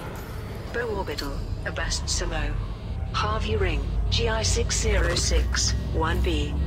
Meanwhile, the following starports are on the brink of closure. Izar Arena, Dakonduni. 4, 3, 2, 1. Big Papa's Base, Andrimi. Kaylee Enterprise, Wolf 359. Dionysus, HIP 17044. Gardner Port, Siliki Islands. Malanchika City, Coma. MacDivitt Port, Wolf 1022. Soloviev Colony, Karkinas. Stabenow Reformatory, Peregrina. Talos 1, Peregrina. Talos 2, Peregrina. Wee Burdock, Meme. Y Delta Station, Karkinas. Order is stored in Ross 310. Authorities in the Ross 310 system have confirmed that the conflict between Ross 310 Natural Log Services 13A, and the Ross White Dwarf 310 Star. cartel has pretty come to cool. an end. Both factions received support from independent combat pilots, to whom generous rewards were promised. But ultimately, there could be only Lee one Chong victor. is my next Pilots system. who participated in the conflict can now collect their rewards from Mori Port in the Ross 310 system. Aisling Duval criticizes Aegis. In a public interview, Princess Aisling Duval leveled criticism at Aegis in relation to the ongoing Thargoid conflict. The people are scared, she said. They fear that their way of life, their very existence, might vanish unless more is done to protect them. 4, 3, 2, 1. I'm not convinced Aegis is capable of doing so. The Empire has invested heavily in the organization. Are we sure the other powers have done the same? It has taken far too long for Aegis to determine why the Thargoids are attacking, and it's not clear what their strategy is now. If we are to trust them to defend Fuel scooping. humanity, we need to see more obvious progress. Although Princess Duval has received some support for her viewpoint, the Federal Times offered a sarcastic rebuttal. Apart from undertaking scientific research, developing defensive systems, producing anti-Thargoid weaponry, creating the Eagle Eye surveillance network, building 2 military megaships, and actively engaging 4, 3, 2, 1. Thargoid forces in combat. What has Aegis ever done for us? A media spokesperson for the Alliance was equally dismissive.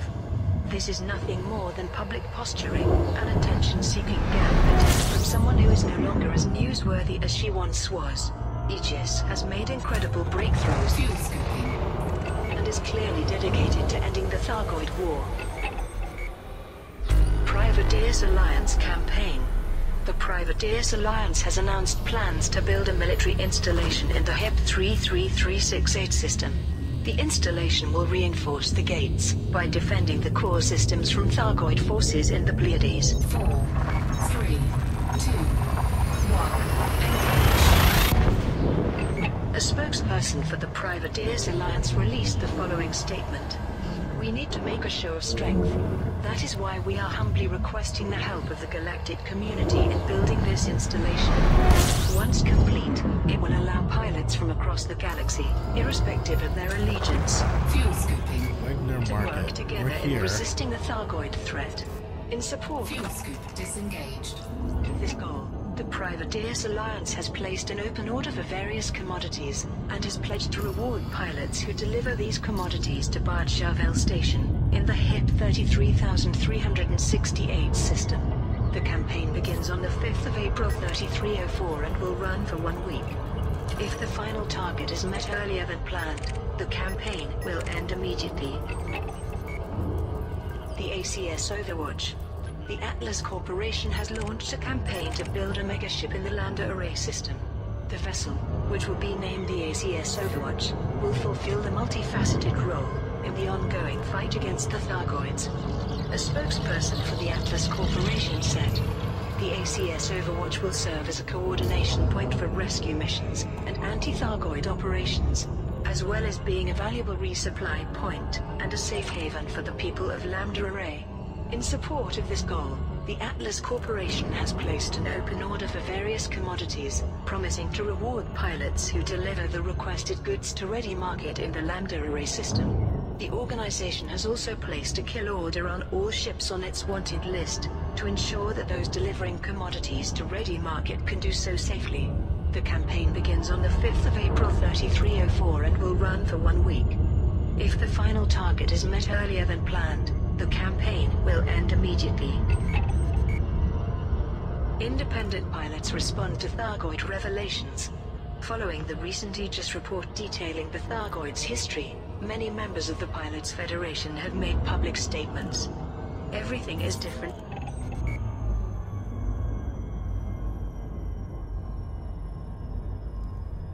Now, said one commander. It was disturbing enough when the Thargoids returned, to find out they've been around for... Lacey, Kina, India, Quebec. Station services have been informed of your arrival. Fly safely. millions of years. Booking request approved. Plot route for approach to landing pad 26. And that even the Guardians had trouble stopping them. It's like being told that the ancient gods, the vengeful ones who smite from above, were real all along. Other pilots had more practical concerns about the impact on the galactic community. What worries me is when they start up their strip mining operation, which seems to be on the cards, said an experienced trader. Deploying landing modules. 500 meters from touchdown. I transport ores and metals between dozens of planets. If those planets end up being gutted of minerals, that's my livelihood gone out the airlock. Wait, there were also emotional 26, comments right? from those who value space exploration. I bought a ship to discover what's out there, you know, to voyage into the black. But now, knowing the Thargoids were there long before us, and might have infested anywhere we go, the black's theirs already. It was always theirs. However, one seasoned commander struck a belligerent Did tone. it just All the freeze? Aegis report tells us is that these alien scumbags can be beaten. The Guardians did it once. Now Uh-oh. it's our turn. I've fought the Thargoids in the Pleiades, and I know they're not invincible. Oh. With Aegis' new The game weapons just and now froze. their megaships, we can make those insects wish they'd stayed in their hives. That's not good. Alright, we're gonna have to kill it.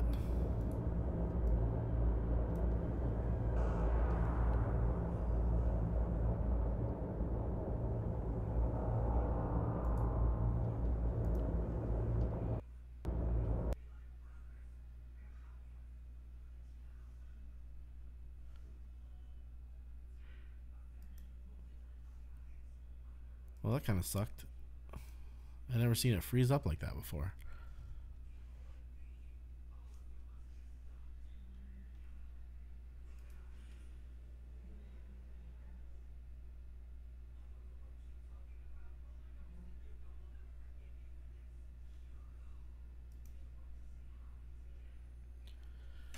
Hopefully everything is okay when I get back.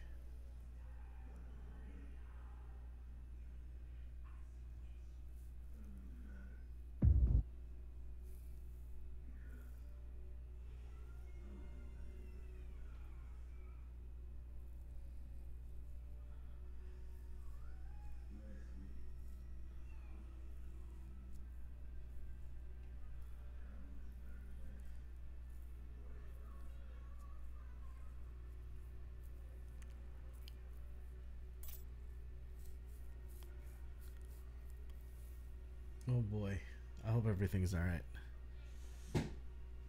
Will it spawn me inside of the station or what? I don't know.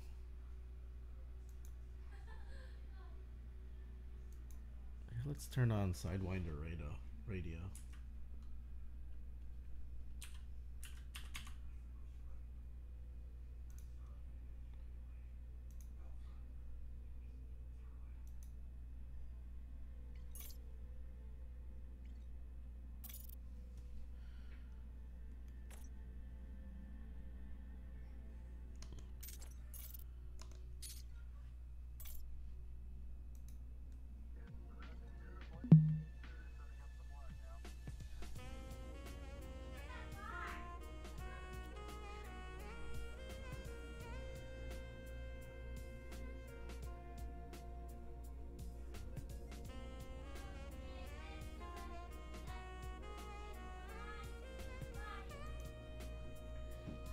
Incoming message.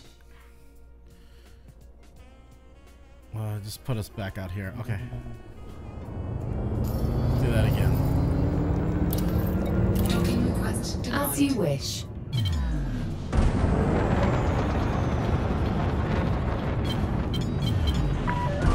Malaysia, Lima, India, Quebec. Welcome to Imperial Sovereign Territory. Please approach at a safe speed and comply with station regulations.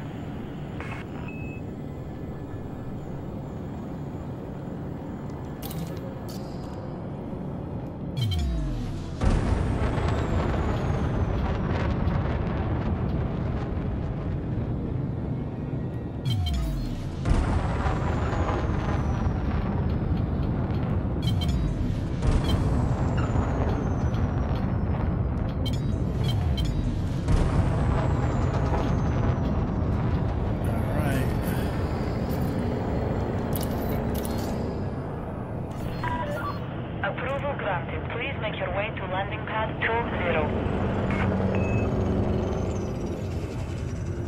Landing gear. Gear down.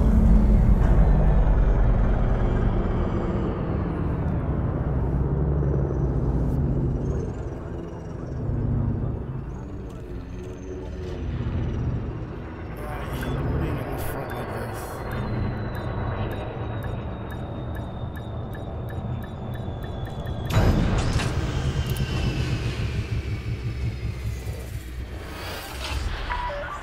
Landing complete. Ship secured. We trust this facility will serve you well, Commander. Alright, what do we got here? We got what do we got for missions here?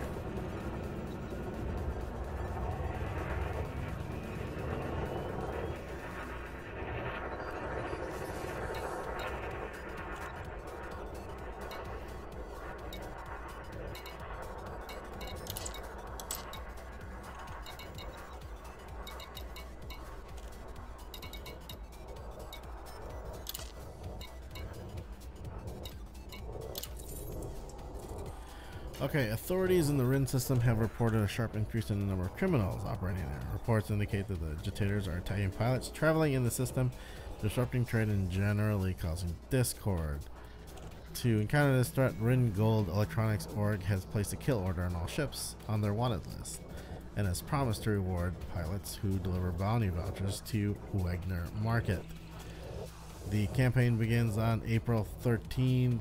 Okay, to earn rewards, please note that if you have any crew members, okay, all standard stuff. All right, so let's go figure this out. See where we can. I guess we could find if we go out here.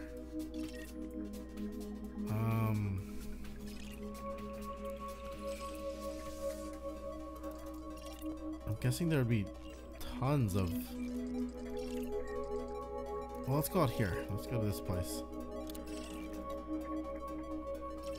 Oh, one thing I need to do is to. I want to switch to solo play. Somebody running around the those areas with people that want to just cause me grief.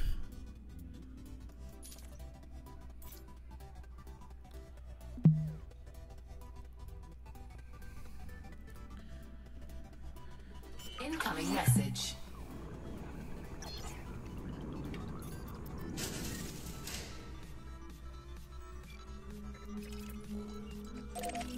do a couple runs.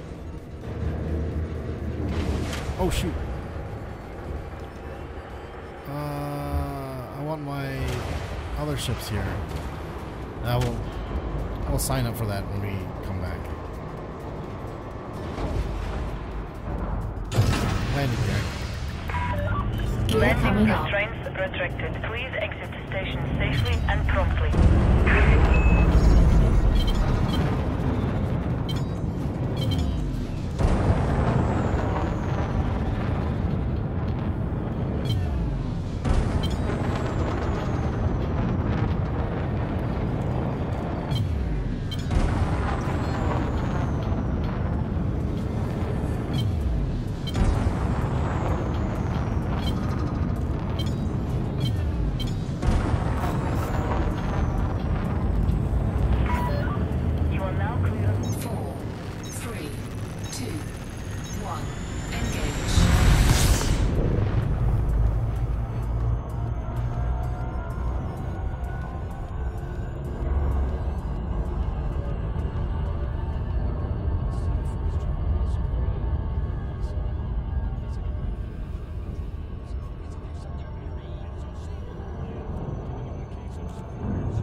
Space madness.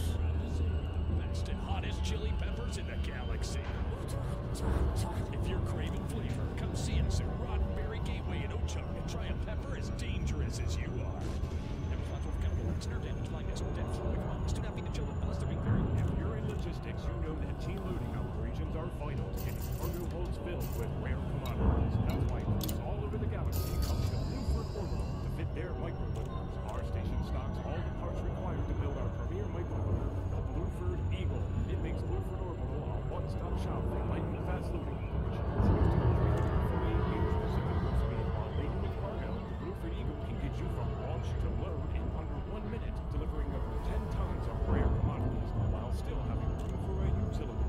What's more, bi-weave shielding is standard on all models, keeping you and your deliveries safe and sound. Quite a success with the Bluford Eagle, starting at under 100,000 units. Also available, the Bluford Eagle Blast Edition, featuring 8-rated clusters for space, speed, and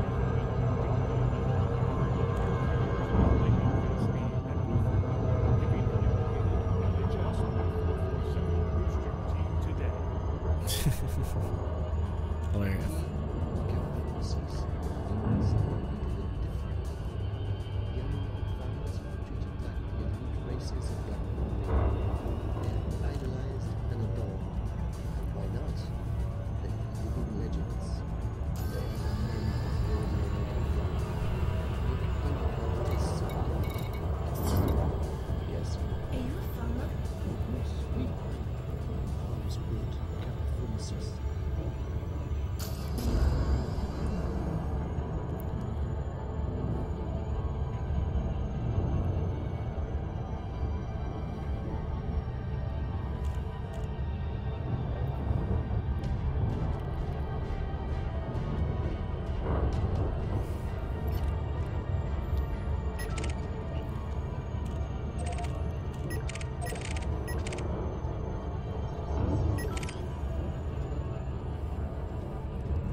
What is this right here?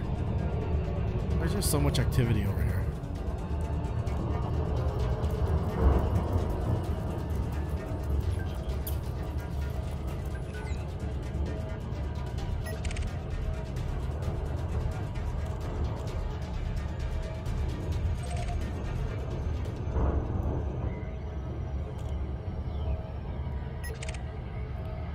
Rhine B.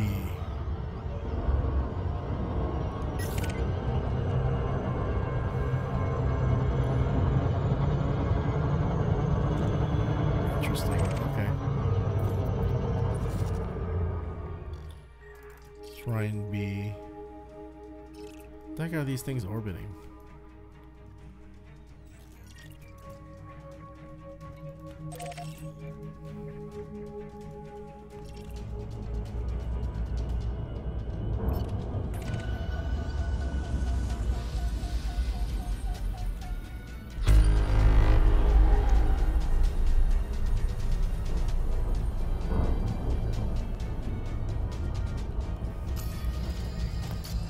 Let's shut down game music.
Commanders. Looks like people are bringing stuff from all over to this one place.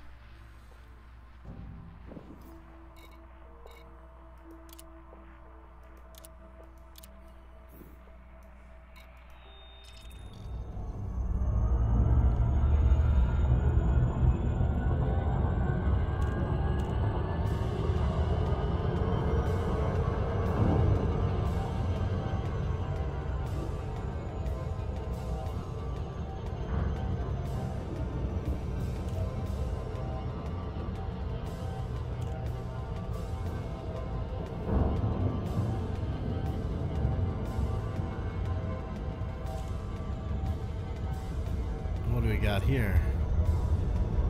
Conflict zone. A few conflict zones. High intensity. Conflict zone, we have a high extraction site.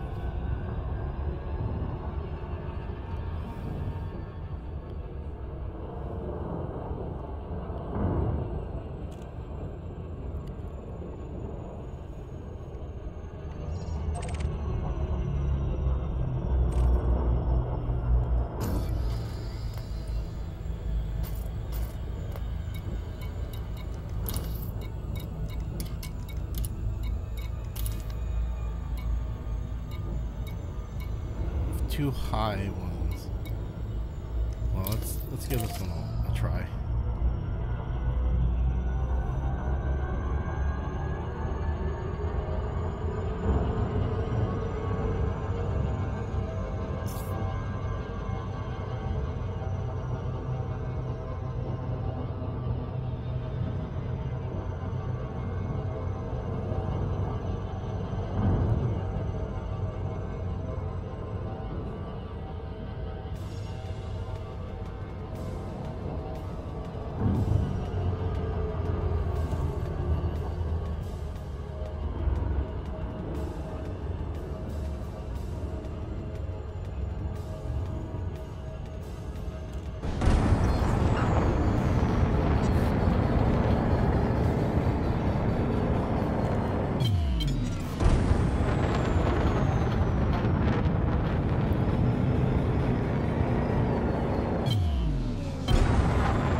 Cargo scoop. Deployed. Cargo scoop deployed. Retracted. Cargo scoop retracted.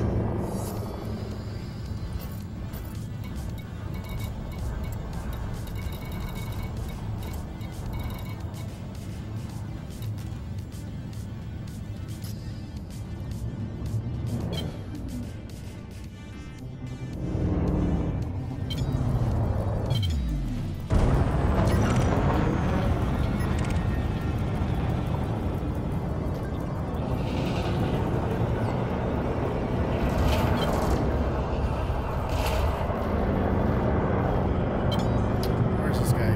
Is he dead? Already?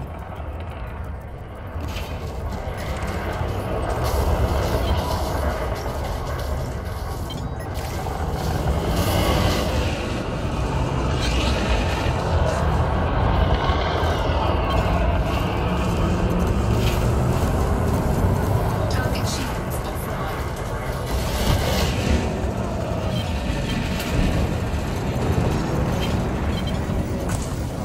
Oh god. Shields offline. Ah. Hull integrity compromised. Taking damage. Target destroyed. Damn it.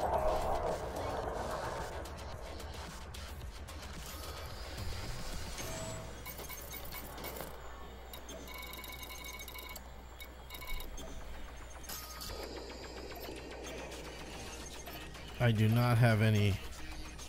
Scan detected. Ah.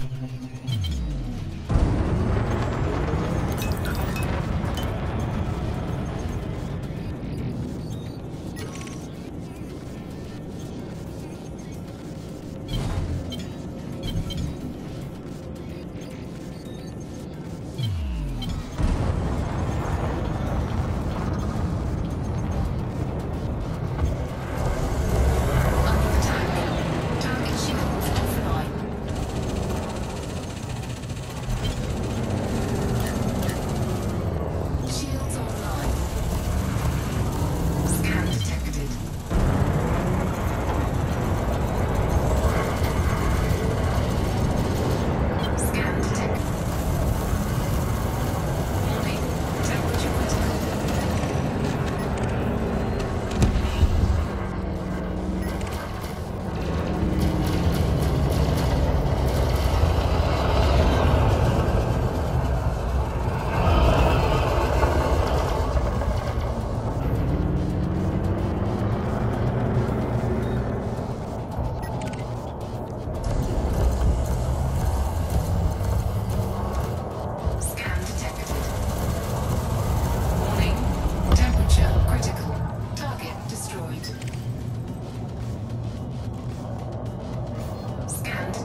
shields offline.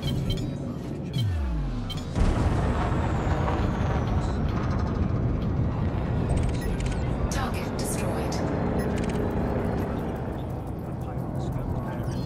Target shields offline.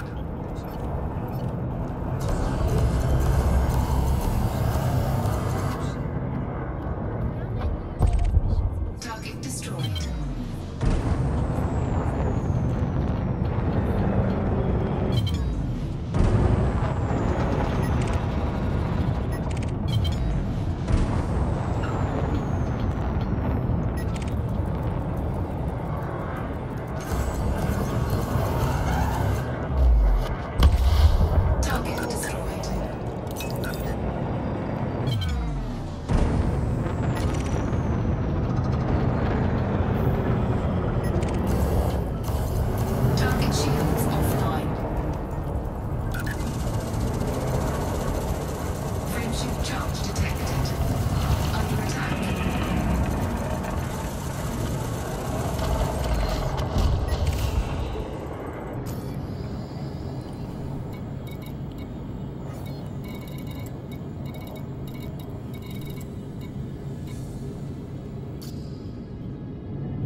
Defenders.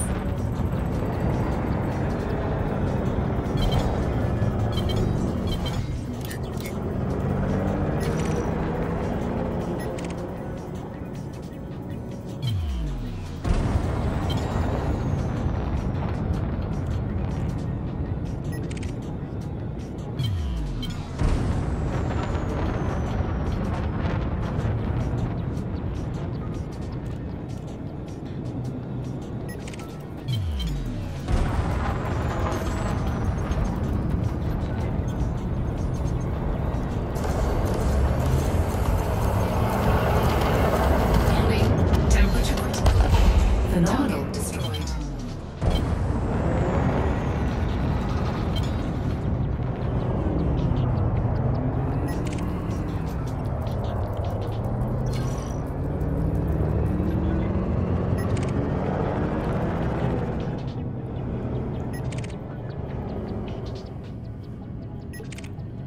Alright, where are you? Come on, bandits.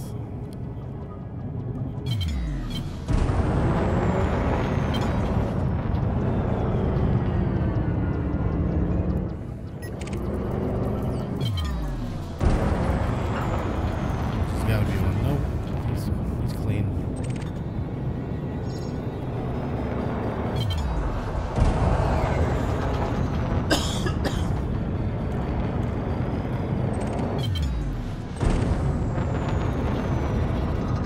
Not yet.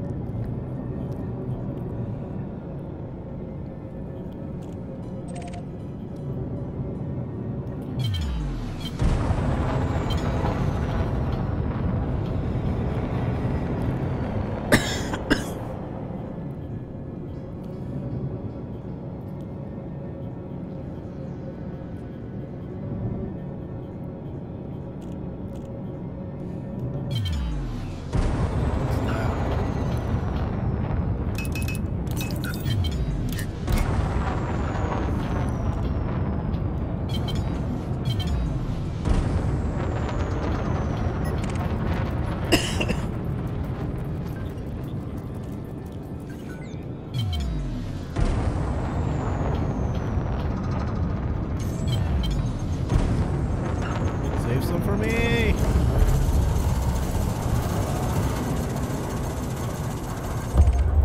Target destroyed. Is there another one? Scan detected.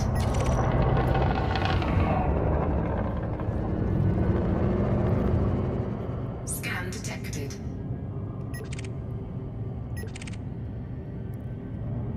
I'm not getting any big kills here. Let's see what we got. Scan detected. I have only 300,000.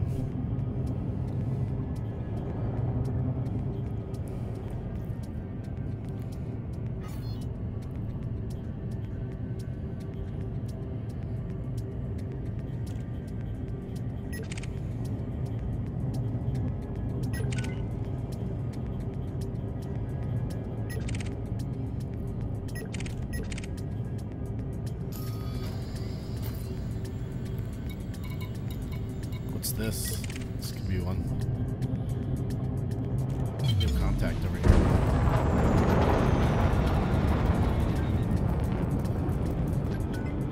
Just clean.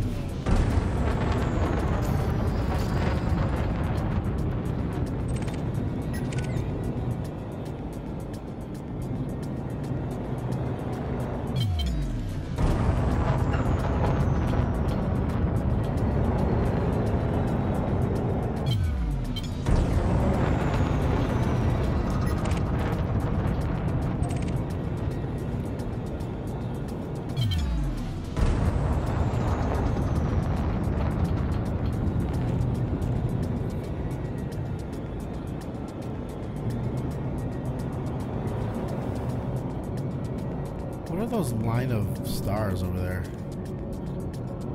I don't even know.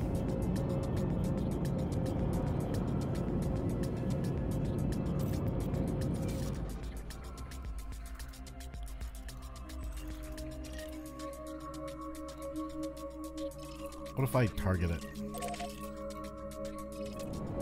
Oh, that's actually the Rin system. Interesting.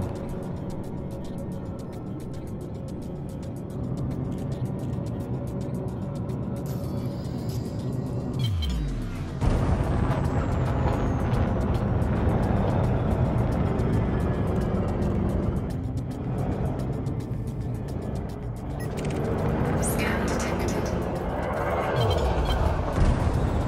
What are these freaks? Oh yeah. Scan detected. Come on, buddy. We got business.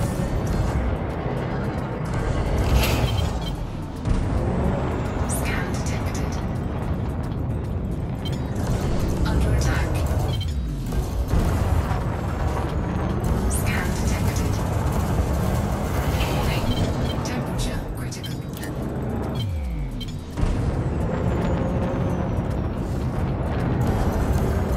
Scan detected.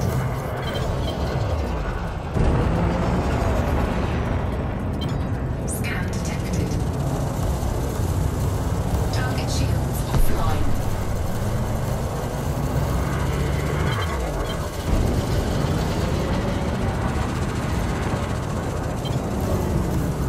Warning.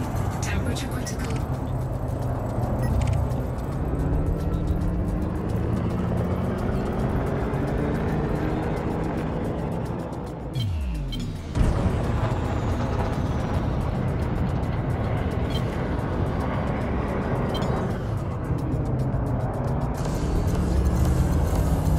Under attack. Scan detected. Warning. Temperature critical. Warning. Taking heat damage. Scan detected.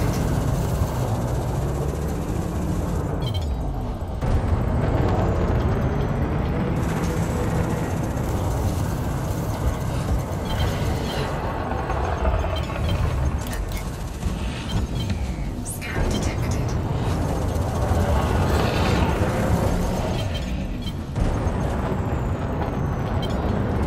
Scan detected.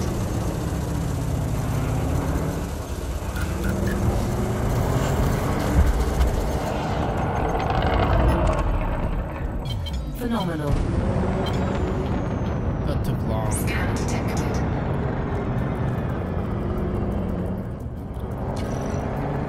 Scan detected.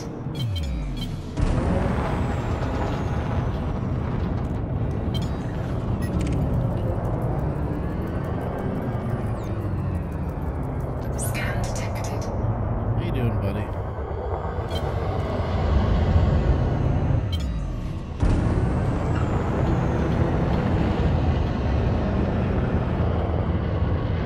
Scan detected. How you doing, buddy?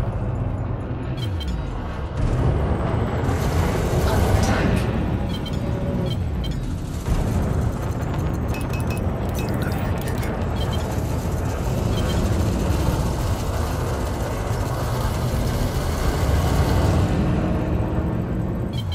Scan detected.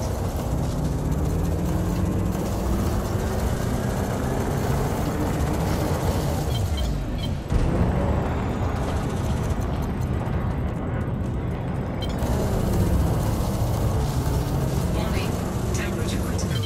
Target shields offline.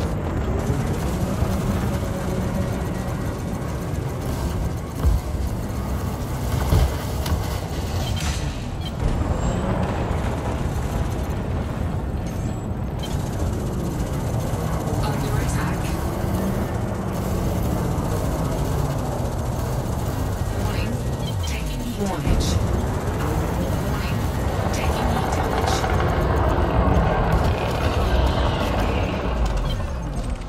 Tremendous. Destroyed. Scan detected.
Phenomenal.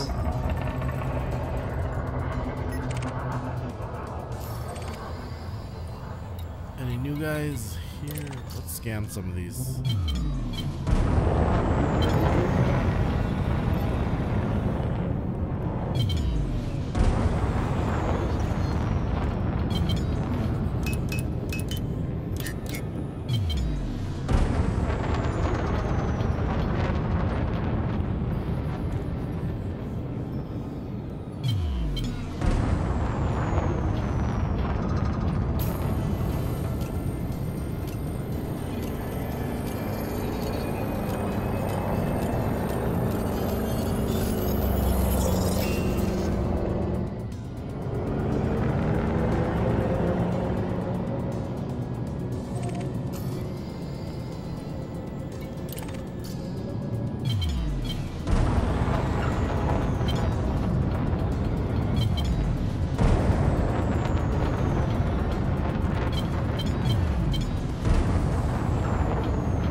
Points. Stowing weapons.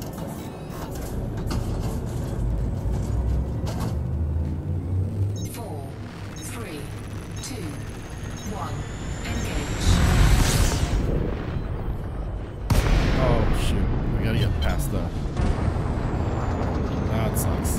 We actually have to get past the ring here.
Now I'm falling asleep.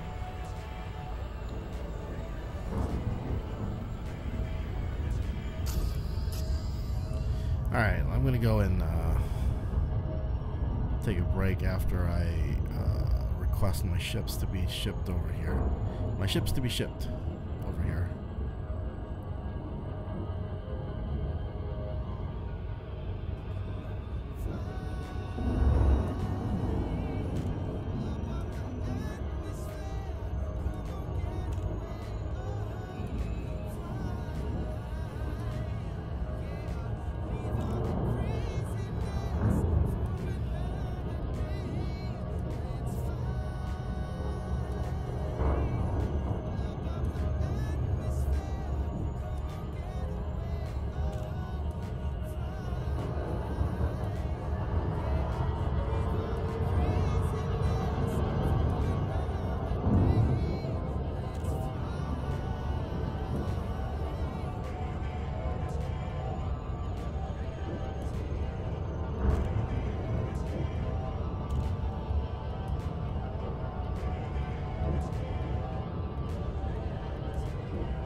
Where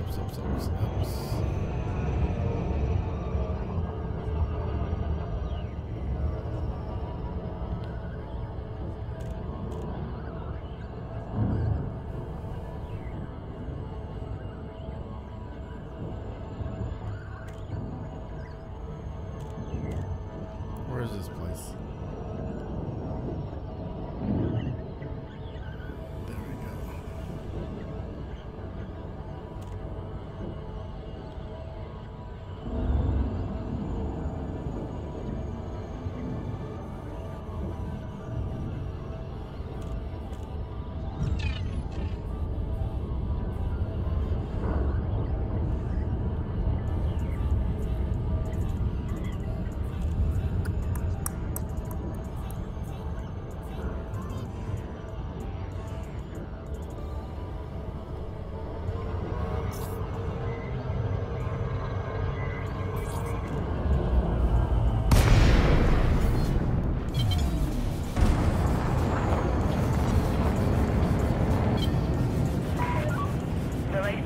India, Quebec.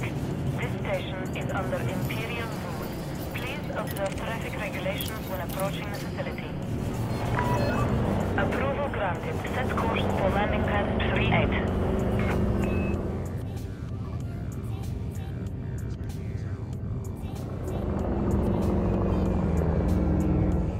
There it is. Landing gear. The landing gear is down and locked.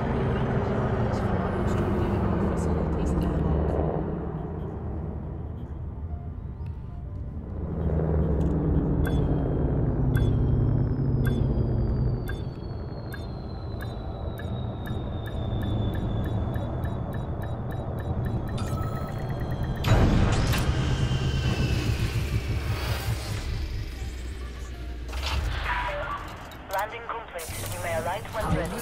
Our facilities are at your disposal, Commander. Sending these vouchers. It's only 500,000. There's gotta be a better way.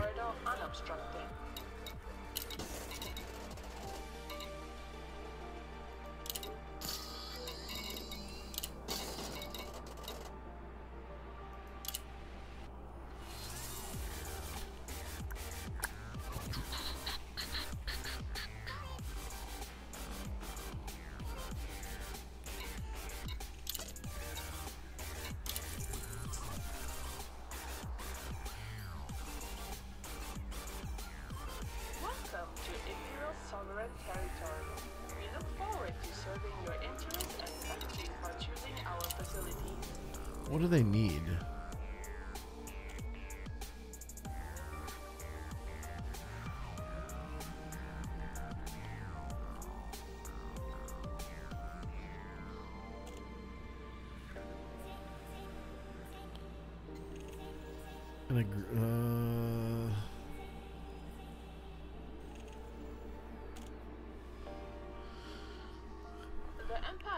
Earn rewards by delivering mined palladium, osmonium, and silver.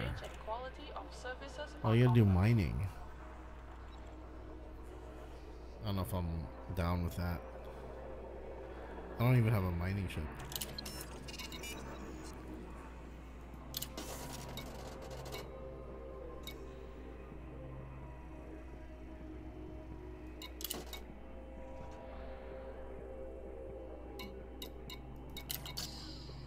Okay, so pilots are warmly thanked in advance for keeping the docking bay clear of obstruction.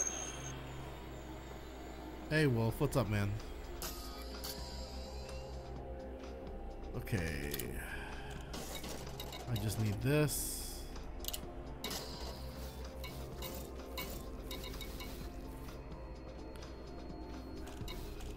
Oh my god, look how much it is to bring my Type 9 out here. Maybe we won't do that. This facility operates under Imperial jurisdiction. Our representatives are available to ensure your every need is dealt with properly and to your complete satisfaction. Let's bring the Viper out.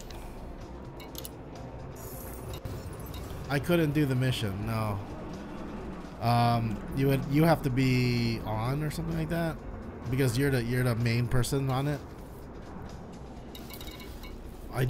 Did I find some nerve agents? I think I did find some nerve agents, not far away. But yeah, when you're back on. But well, what? The Explorer has been fined? Well, we're gonna bring it over here. Damn it.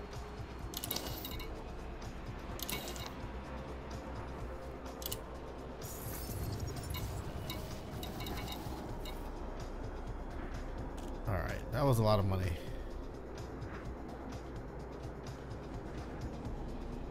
Imperial facilities are dedicated to providing a safe and peaceful environment. Oh, you're getting on? I was gonna take a slight break, try to get something to eat, little munchies, and then I'll probably be back in a little bit.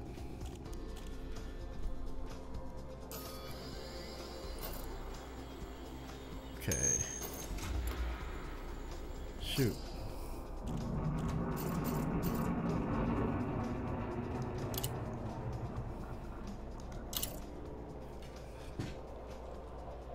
This facility's airlock is designated as a through zone only and will be kept free from stationary obstructions at all times.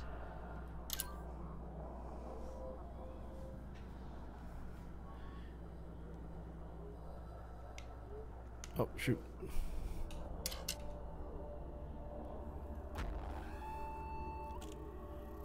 Yeah, we'll probably have to do the nerve agent one.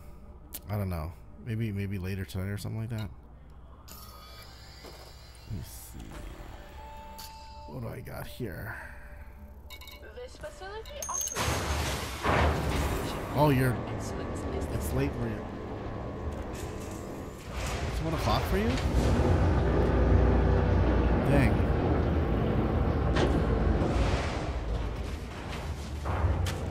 $10:33 for me.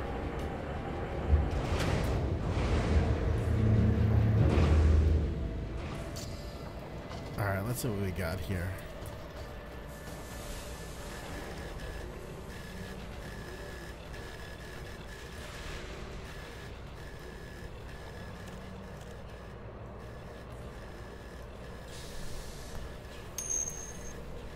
Oh, I am?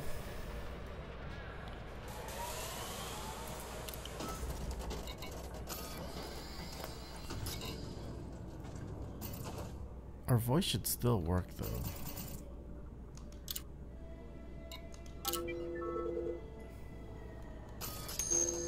There. Oh, that's my this is my combat python.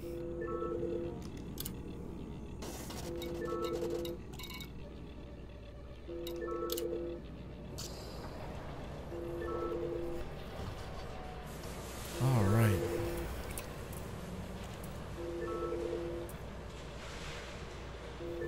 Is that the biggest I can put on for a haul? 5D?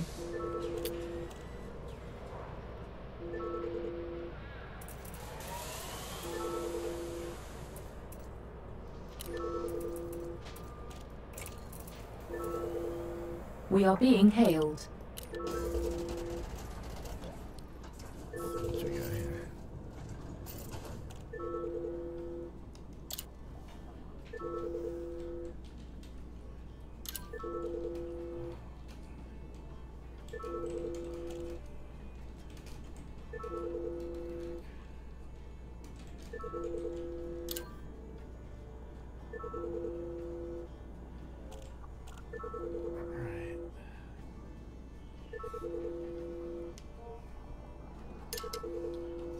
Alright, man.